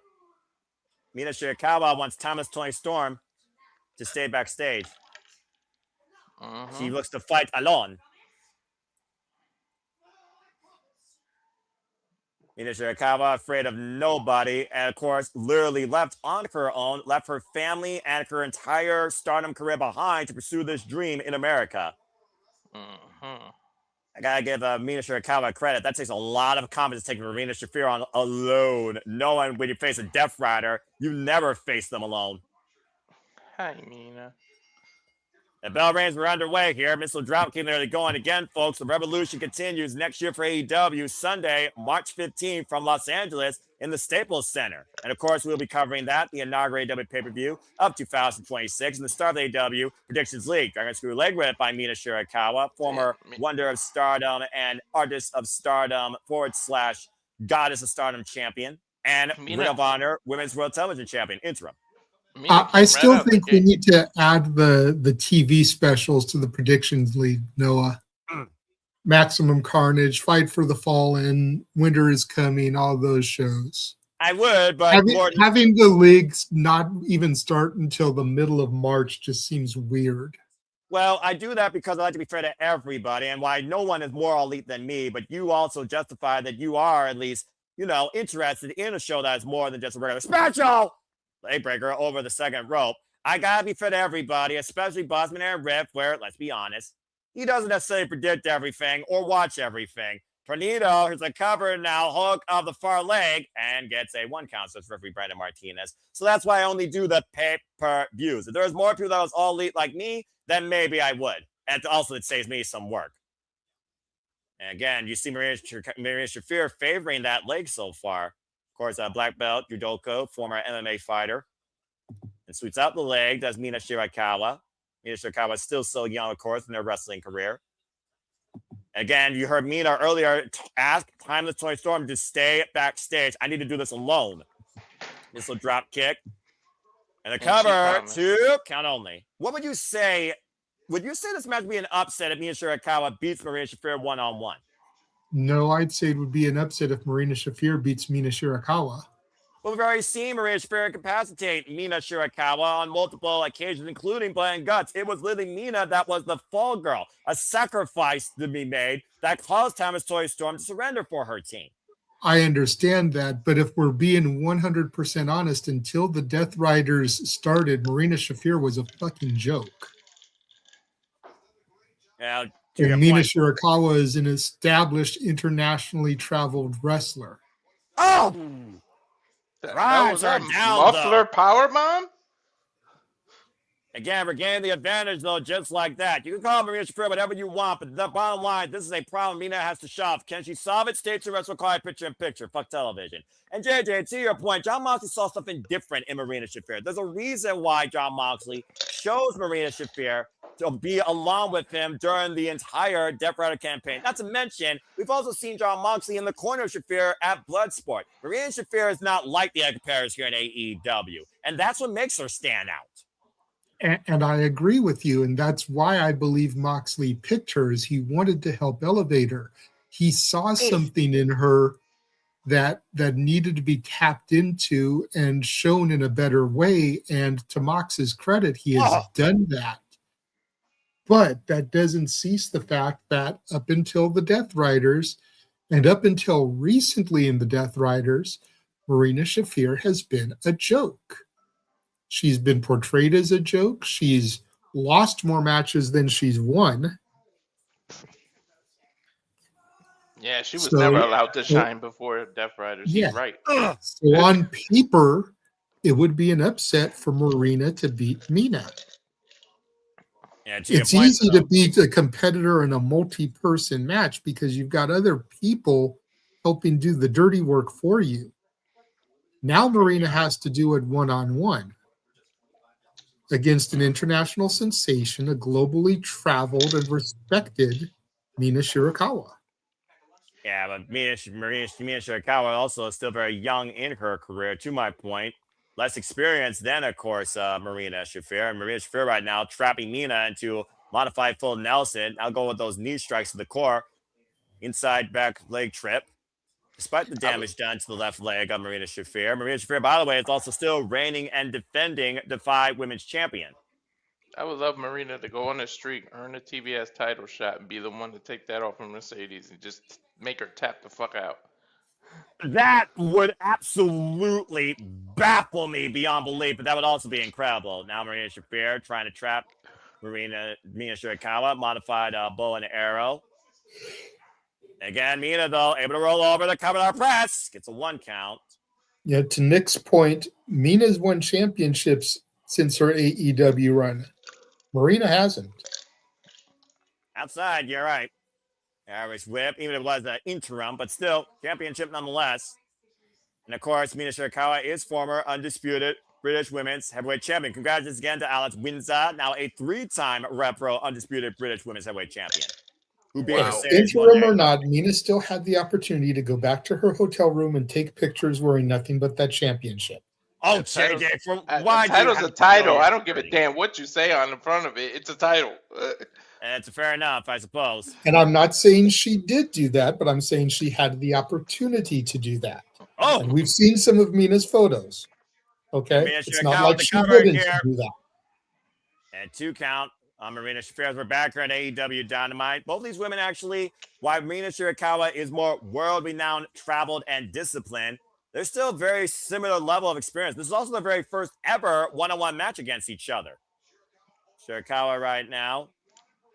You're damn right. I've seen some pictures. And Marina Shafir yelling at Mina, do better. Rolling elbow connects, turning Marina inside out. Got to the knees. Buzzsaw the back of the head, and Marina Shafir rocked. That's been also the MO of Marina Shafir. Yelling at her opponents to do better. Spinning back fist. Spinning Solvat connects instead. Now Mina with the follow-up. Looking for the Cazadora. Roll through. Steps through. Looking for that glamorous figure 4 leg lock, considering the damage done to the legs earlier, Walter. Yep. I think I'm going to call her Shafir because Mina and Marina is just too easy to slip both names up. Well, you got Shirakawa and Shafir to that point. Yeah, Shira and Shafir. Yeah, true. And you hear again, Marina Shafir challenging Mina, do better, do better. Can the problem be solved? Oh my God, is she going to split her fingers? God, make a wish! I knew that was coming. I was like, she's either going to bite her or she's going to split it. They're looking for that dude. Oh, it's big back fist connects by Mina. Rocket Shafir. Again.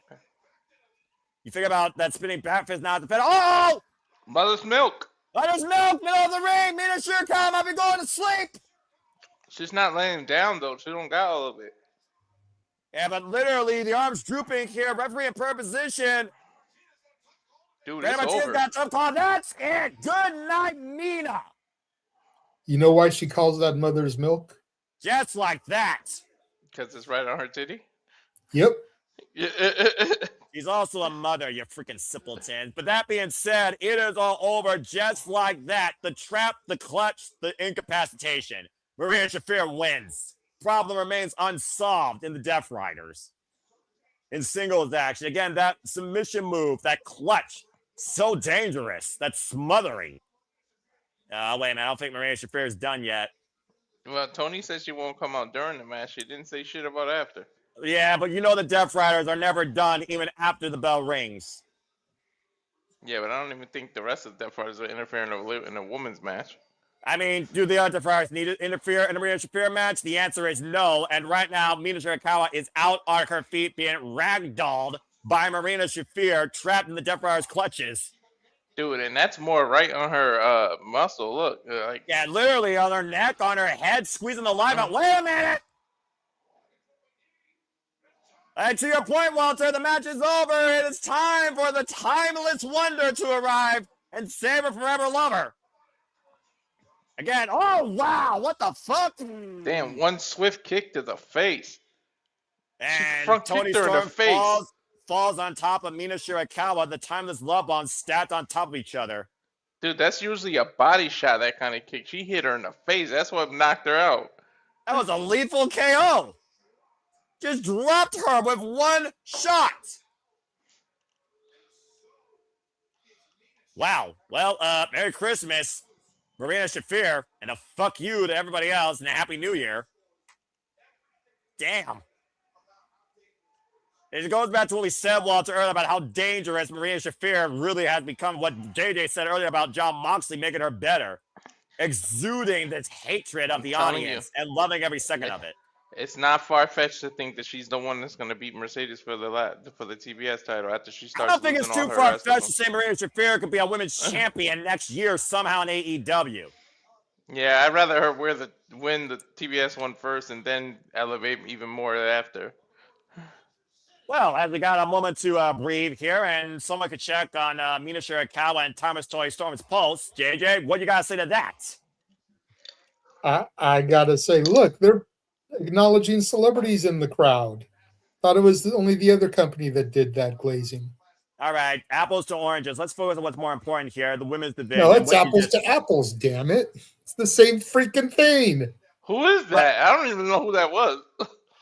Somebody that's got 2 Emmy nominations for Success. And some sort of series on HBO Max for those that are wondering, of course. As we go last week, Wednesday. And of course, we go backstage to Kenny Omega regarding, of course, what happened last week. Bucks not be cleared for action for quite some time. Am I an asshole for not even caring if the Bucks get hurt or not? You know what, Walter? I don't judge you. Others may judge you. At the end of the day, I'm mutual. I don't care how babyface you force them to be. I'm not cheering for them. What are we talking about? The Elite? The Elite or the Elite? I mean, there has been rumors about, of course, these 3 men. Take care of something that I need to take care of myself. So, what are you guys resting up? We're going to do something that I should have done a little while ago. We talked about back there. Well, it sounds like the Young Bucks are going to be out of action for quite a period of time as Kenny Omega has something else to take care of. I guess we'll find out what that means sooner rather than later. But coming up next, the main event AEW Dynamite 34th Street, Goldie gets the Continental Classic. The Bastard Prop goes one-on-one with Jungle Jack Perry after this commercial break. As the action continues live from the Hammerstein Ballroom. Again, fuck television. First off, Marina Shafir, that is one badass bitch. Mm-hmm. Now, fuck the celebrity. Talk about Marina Shafir and Mina Shirakawa. It was a good match. Marina had a good showing. She made Mina tap out to the mother's milk. Tap out, you passed out. So great, good match. I don't know what more you want me to say. I just wanted to get some sort of tidbit towards that because I know that was Marina with the upset. Yeah, exactly. Look at that. Once again, you ate crow. Anyway, Walter, go ahead and speak. What do you got to say, bro? I know I'll be afraid to hug Marina. She could knock on that mother's milk out of nowhere. She could turn a hug into that. I mean, she literally Irish whipped Mina Shirakawa and trapped her. That was it. That was a lethal hold, basically. That wasn't a choke. That move is lethal because you could literally pull it out of anywhere. Yeah, no kidding. Well, think about it. If she has you in a sleeper, all she got to do is flip you around and turn it right into the mother's milk. I mean, we've seen her do a judo takeover into Mother's Milk. It's almost like Mother's Milk can come out of nowhere. I was liking the combos they were doing. I wouldn't go as far as to compare it to an RKO, but Well, yeah, I mean the different the facets of moves, but it's almost like a UFC call, and it's like it is all over, just like that, except literally again KO via suffocation. Trust me, somebody could go for a splash off the top rope. She could jump with them, catch them right in the grip. She could do a lot to turn that move out of nowhere. And to JJ's point, this is the most action we've seen on Marina Shafir in singles, tags, multi-women, etc. And she's been very effective. Marina starts her own faction. That'd be interesting, considering Ty Mello is, of course, a multiple Brazilian jiu-jitsu, and Anna J is still very young in her career. And, of course, Ty J came up short in the Women's World Championship tournament. The Mega Problems and Ty J together as an all-female faction. Strength, precision, striking, potential. I like that a lot, actually, Nick. For once, you gave something smart. I really am impressed. All right. And again, folks, so the predicting for our World's End is 10:30 p.m. Eastern Standard Time this Friday night. All are welcome to join me and a gaggle of fools. Again, will be coming to AEW World's End this Saturday. You can buy it exclusively on HBO Max or your local pay-per-view provider. The final pay-per-view of the calendar year and the culmination of this year's winner of the Continental Classic. But again, tomorrow night, we'll be back covering Christmas Collision. That is 9 p.m. Eastern Standard Time on Christmas night, as we all enjoy Christmas Day. Conclusion, of course, of the Continental Classic. As, of course, we'll find out who will be the top two of the gold and the top two of the blue, as well as much more heading into World's End. And again, the Continental Classic has disciplined everybody involved in here, including Jon Moxley, who, might I add, was an inaugural finalist in 2023. Mm-hmm. And it feels like, honestly, Jon Moxley has reached a point of humility, baptized in combat, seeing how everyone is bringing their best and their worst. But the bottom line is this. Jon Moxley is literally going to pull every bullet he can and leave nothing to chance. Isn't this what he wanted, though? When he told Tony, this is not your company anymore, this is what he wanted, everybody to step up and everything? For him not to have to be the only one? Well, the Continental Classic and Marina Shafir have definitely proven that. So be careful what the hell you wish for. Well, coming up tomorrow night, the Bastard Pack goes one-on-one with Kevin Knight in the Gold League. As, of course, we look towards tomorrow night, by the way, guys. 9 p.m. Eastern Standard Time.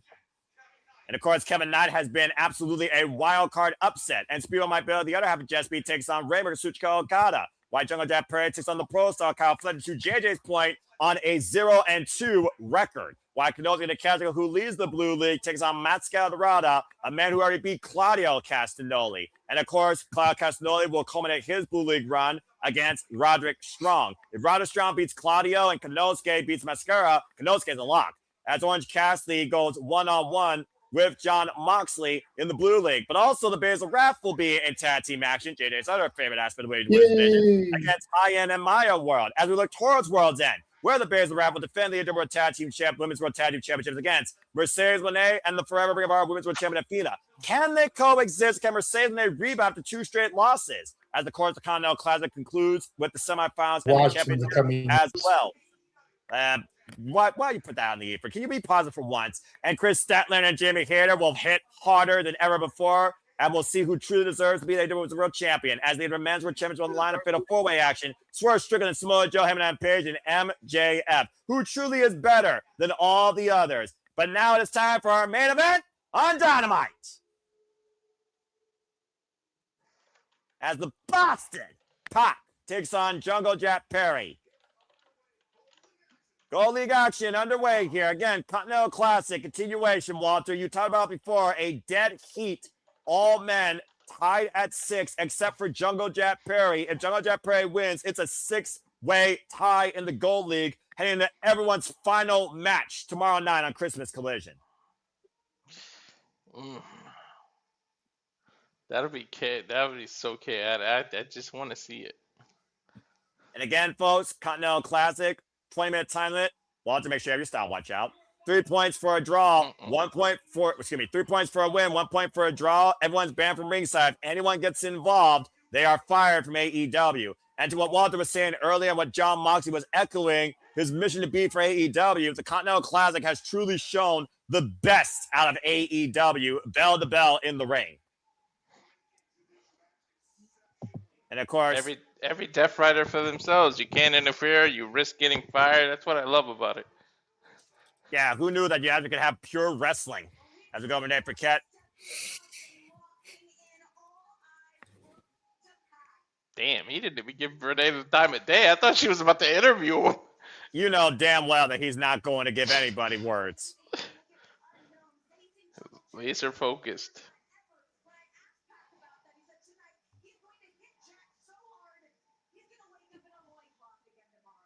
Damn. Renee's gonna wake up what? In a loincloth tomorrow. Damn. Again, 2 matches left for Pac and Jungle Jack Perry. Tonight is their pre-ultimate match in the round robin run. And Jack Perry says there's still a chance that he could take this. And honestly, if he was able to beat Pac and Kyle Fletcher, there is still very much a chance for anyone to be the runner-up in the Gold League versus the leader. It's still crazy because if you asked me a year or two ago, I would not think we would hear this song again. Yeah, right? Hey, a song I actually recognized, by the way. Shout out to Dan for the conversation last night on the No DQ review, where, again, AEW uses more licensed music you can actually understand versus some music you can't understand.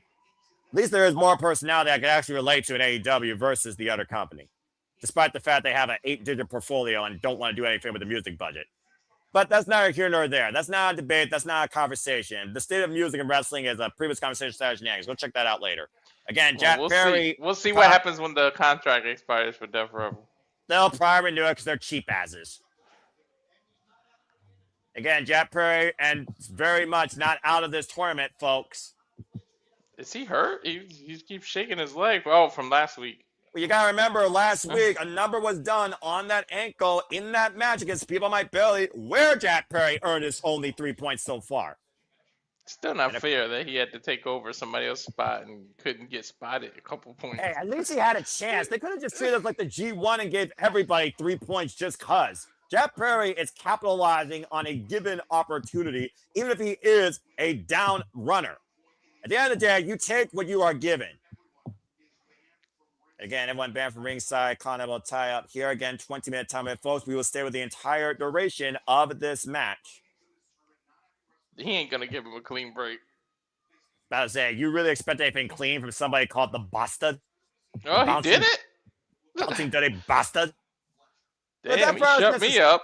Well, I mean, to be fair, we know how proficient of a wrestler Pac is. Hell, here they made the comparison. This Pac ain't the other Pac. Honestly, this has been the strongest Pac has ever looked. Dude, Pac's arms are bigger than fucking Jack Perry's leg. Jack Perry, though, can still trap Pac in a snare trap and pause to go for submission win here. And we've seen already incredible counter roll-ups to the near draw. 30 seconds to the draw with, for example, John Moxley and Roderick Strong. Armor takeover. Again, folks, we'll be back tomorrow night to Sandy's Point. Christmas Collision, 9 p.m. Standard Time until the family festivities unfold, at least for my family. I will be here. I don't give a damn if no one else is because I'm covering this thing on hold, damn it. Christmas Collision tomorrow night, 9 p.m. Eastern Standard Time for the conclusion of the Continental Classic round robin action.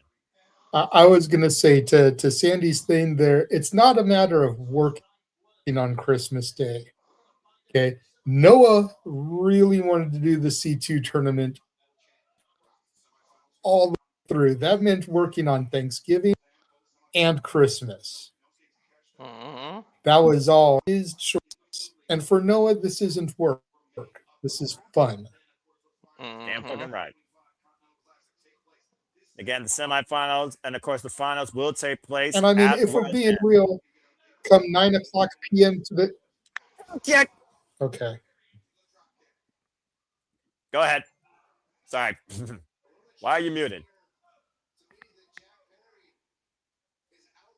And right now, JJ will stay muted, I guess, till commercial break as the action does continue here. Again, grinding the soles of the boots against Jack Perry's face. And right now, Jack Perry trying to out-wrestle Pac here. Jack Perry and Pac, of course, have only met each other one other time on Collision, episode 61 in 2024. Take over T. Harris there. Nice to hit us. And Jack Perry was looking to die, but Pac, with a little bit of misdirection. Jack Perry looking to follow up over the baseball slide. Pac scanning it though. Cazadora. Caught a blow down on the floor. Perry can't be fooled by the muscle gain that Pac got, because he could take it through the air too, man. Yeah, I was going to say, Jack Perry is just as agile, if not more, than Pac. The difference in body mass might play to Jack Perry's favor in the speed department. In the aerial assault here. department, yeah. Again, the replay here, the baseball slide turned into a bulldog on the floor. And Jack Perry going up to the top rope. It's a flying elbow. Now on the cover. It gets a 1 count. Freaking standing elbow? What the hell? He treated Again. an elbow like a clothesline almost. Sort of.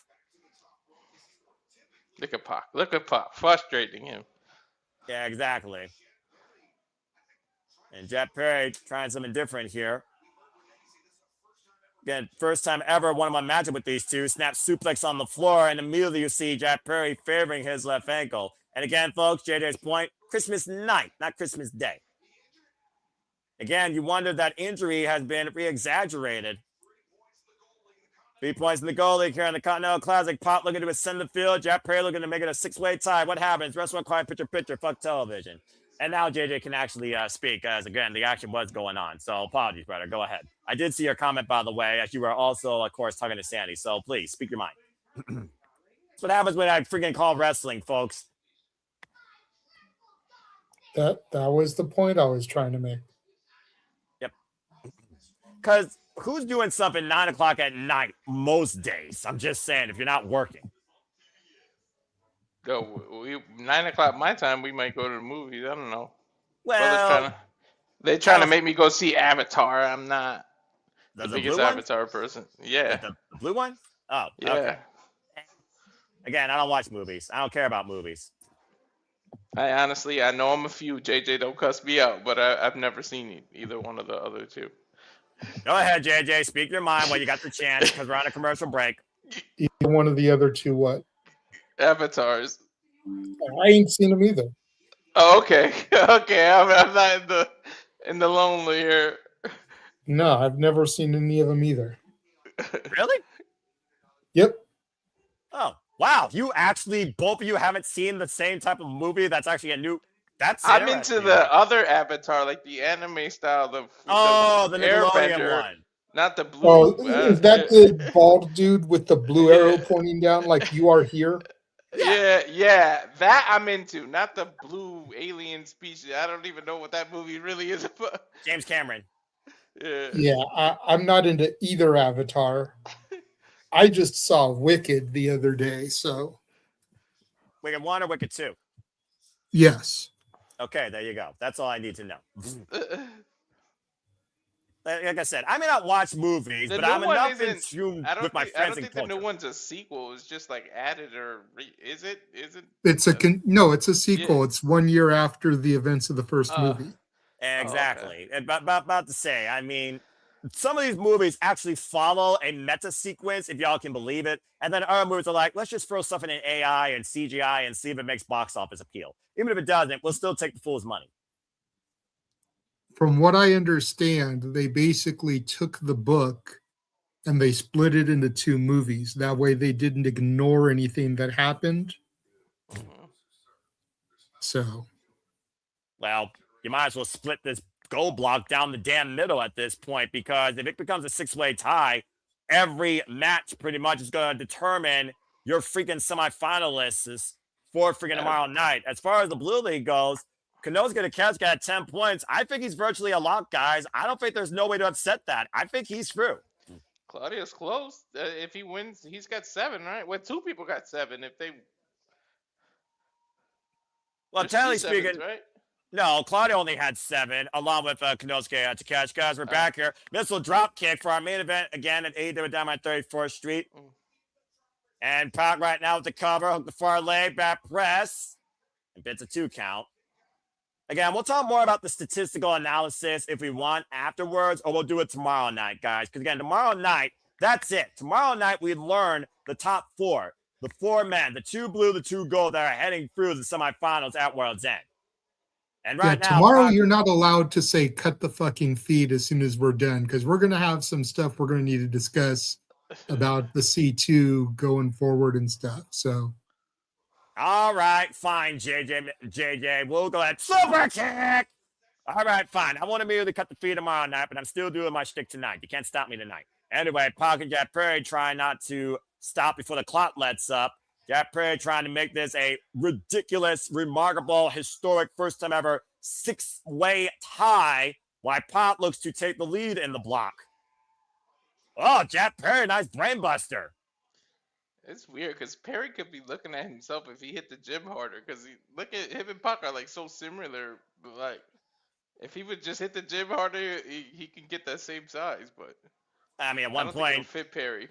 yeah, about to say, Jack Perry at one point was an elite bastard, though, to your point. Again, everyone's banned from ringside in case you're all wondering where the fuck is everybody else. These matches are a pure one-on-one contest. The better wrestler or the smarter wrestler wins these. No other circumstance. Or it goes to a 20-minute draw. Sometimes it's also the lucky one. Where the hell did he pull that from? I don't know. But he damn sure slipped up on the flip. Well, either way, he still got enough of the after attack of that flip with the deadlift German dropping Pac on his head. Sometimes you just got to be lucky for 3 seconds in these kind of tournaments, Noah. Yeah, we've seen that how many times? Jumping into the DDT on the bastard Pac, and that might give him the 3 that he needs. That kick out 2.5. Flying DDT, just lunging into Pac and grabbing him. He did spike him, shit. Yeah, but again, the bastard's down, but Jack Perry is also stumbling, as you still see him favor that ankle, to JJ's point from our call from this past weekend. Clenching his ankle right now in his shin. Of course, we know Pac works on a brutalizer that works on the neck and the shoulders. Was looking for that knee, and again, runs into a boot. Explosion. Oh, God! Dude, holy shit. High angle belly-to-belly suplex in the turnbuckle. Jack Perry goes crashing. He literally... Whoa. What did they say remaining? 10 minutes. He almost landed in a tree of woe out of that exploser. See the ankle right now, wrapping around the top rope there, by the way. And just the awkward angle of that ankle. There's a hard tongue twister for you. Angle of an ankle. Try saying that 3 times fast. Now Pac and Jack Perry to the top, eye to eye of each other. Oh, dear God. Let's go back now. Let's start up on a belly suplex release. He threw his ass half across the ring. Well, actually, all the way across. Threw him freaking halfway across the boroughs of New York. Jesus. And shoots the half. Now in the cover. Side press and 2.5. That referee's hand was close. I thought Pac had him there. Look at the distance. Freaking flyer miles. Not brought to you by Priceline. Jesus. That'll get you a free flight. I think that was a flight that Jack Perry was looking to book. Again, Pac right now favoring his shoulder. Damage possibly done to Pac as well there in that move. It's one of those favorite high-risk moves, Walter, that sometimes the bringer versus the receiver gets just as much damage. That's why they call him high risk. And neither of these men can afford a mistake right now, especially Jack Perry. If Pac goes to 9, Jack Perry effectively might as well be eliminated. Mm-hmm. Jack Perry again trying to fight. At this point, Jack Perry might be a one-legged man in an ass-kicking contest. Again, that ankle in no shape, no support underneath Jack Perry. Just go for the submission, Pac. Stop antagonizing. That's what a Death Rider does. Look at Marina Shafir to the Mina Shirakawa. Bring up to speed, by the way. Marina Shafir capacity Mina Shirakawa in Mother's Milk, as well as KO booting Timeless Toy Storm on top of her forever lover. We saw, of course, Máscara Dorada. Oh! Beat Roderick strong in the opening of the show. The poison around out of the bastard Pac. And MJF incapacitated by Swerve and Heyman, while Samoa Joe looked to send a rematch. Oh! Coming back with a comeback lariat. Jack Perry cover hook on the far leg. Back press and kick out at 2.5. That's twice that he spiked him, because he did the Poison Rana just now and then that DDT earlier. You think about Jack Perry using his own momentum against Pac there, who threw him into the ropes. After this ridiculous exchange, that Poison Rana, Jack Perry follow up the sidestep by Pac, and Jack Perry, wham! Rebound lariat turned Pac up and over, inside out. Inside out indeed. Showing his heart and his incredible tenacity here. We also saw Bandido show his incredible resilience and resolve and awareness, outsmarting Ricochet and earning an AEW Men's World Championship match and the Dynamite Diamond Ring. Looking for that knee to extinction, and Pac grabbing it, though. It seems the Young Bucks will also be out indefinitely due to injury. Rising knee strike, combination, thrust kick, Jack Perry with the receipt. Now hook in. Oh! The hell is that? The backdrop suplex is what it was. Saito almost. Oh, no, And no, the I'm knee sorry. strike connects. Back press 2. Uh-oh. And the brutalizer. A nonchalant curve by Jack Perry might have cost him here. He's got to try and find a way to reverse the pressure. Roll through. Find a way to the ropes. Brutalizer locked in. And Jack Perry able to find saving grace by a toe hold with a rope break. And that's the only thing that saved Jack Perry there, bar none. 100%. Referee Stephon Smith right now. And right now, Pac looking to go from 0 to 7,000 RPM with this ridiculous puppet bomber. And now again, go back to like Jack Perry, the counter, like, oh my God. Oh, shit, I thought he got him. Almost stole it there, but again, Pac is relentless on the attack, looking for the brutalizer. Jack Perry biting the fingers of Pac, going savage here against the bastard. Dude, look at the torque you get on that move, dude. Swing and a miss. Cazadora roll through, deep hugging the legs too, and Jack Perry. Chaos! Chaos! 6-way tie in the Gold League. Come tomorrow night by the skin of his teeth. Jack Perry stays alive. I told you sometimes you just got to be lucky for 3 seconds, didn't I? Unfreaking believable. Called it. The Continental, you did actually. You got one right, JJ. Good job. The Continental Classic Gold League in a dead heat. All 6 men do or die tomorrow night in a 6-way tie. I said it at Christmas Chaos. I wanted it. Yeah. You got it, dude. There it is. You got it. Look at all those 6s. Okada, Bailey, Fletcher, Knight, Pac, and Perry all at 6. You know how much more the rest of these last matches being now? Holy shit. Draws could literally mean elimination or advantage now. It is do or die for all 6 men in the Gold League. There is no advantage come tomorrow night. Lucha sauce. So Claude. And coming out with the milk and cookies, it looks like. Centasaurus out here in the Hammerstein Ballroom, rewarding Jack Perry for being a good boy for the victory tonight. He hasn't been a good boy all of 2025. Don't try to fool yourself. But tomorrow you might have to be naughty if you want to make it to World's End. But where do we begin? Find out tomorrow night, 9 p.m. Eastern Standard Time. Again, folks, conclusion of the Continental Classic round robin action. Orange Cassidy versus John Moxley. Konosuke Takeshita versus Máscara Dorada. And Kyle Castagnoli versus Roderick Strong. While goalie will be Okada versus Speedball Mike Bailey. Jungle Jack Perry versus Kyle Fletcher. And Kevin Knight versus the bastard Pac. It is do or die for everybody in the Gold League. And the only one who has the best advantage right now across the entire field is Konosuke Takeshita at 10. So who will be our top 2 for the blue and gold? And heading into World's End, we will find officially tomorrow night come Christmas Collision. But for right now, we thank you all for tuning in. Happy Christmas Eve to all of you. For Renegade Wrestling, JJ Williams, the living by Christmas spirit. For Mr. Reliable Walter Cruz, I'm the Seminole Foster, reminding all of you, this is where the best definitely wrestle sometimes. And until tomorrow night, like a positive path in life,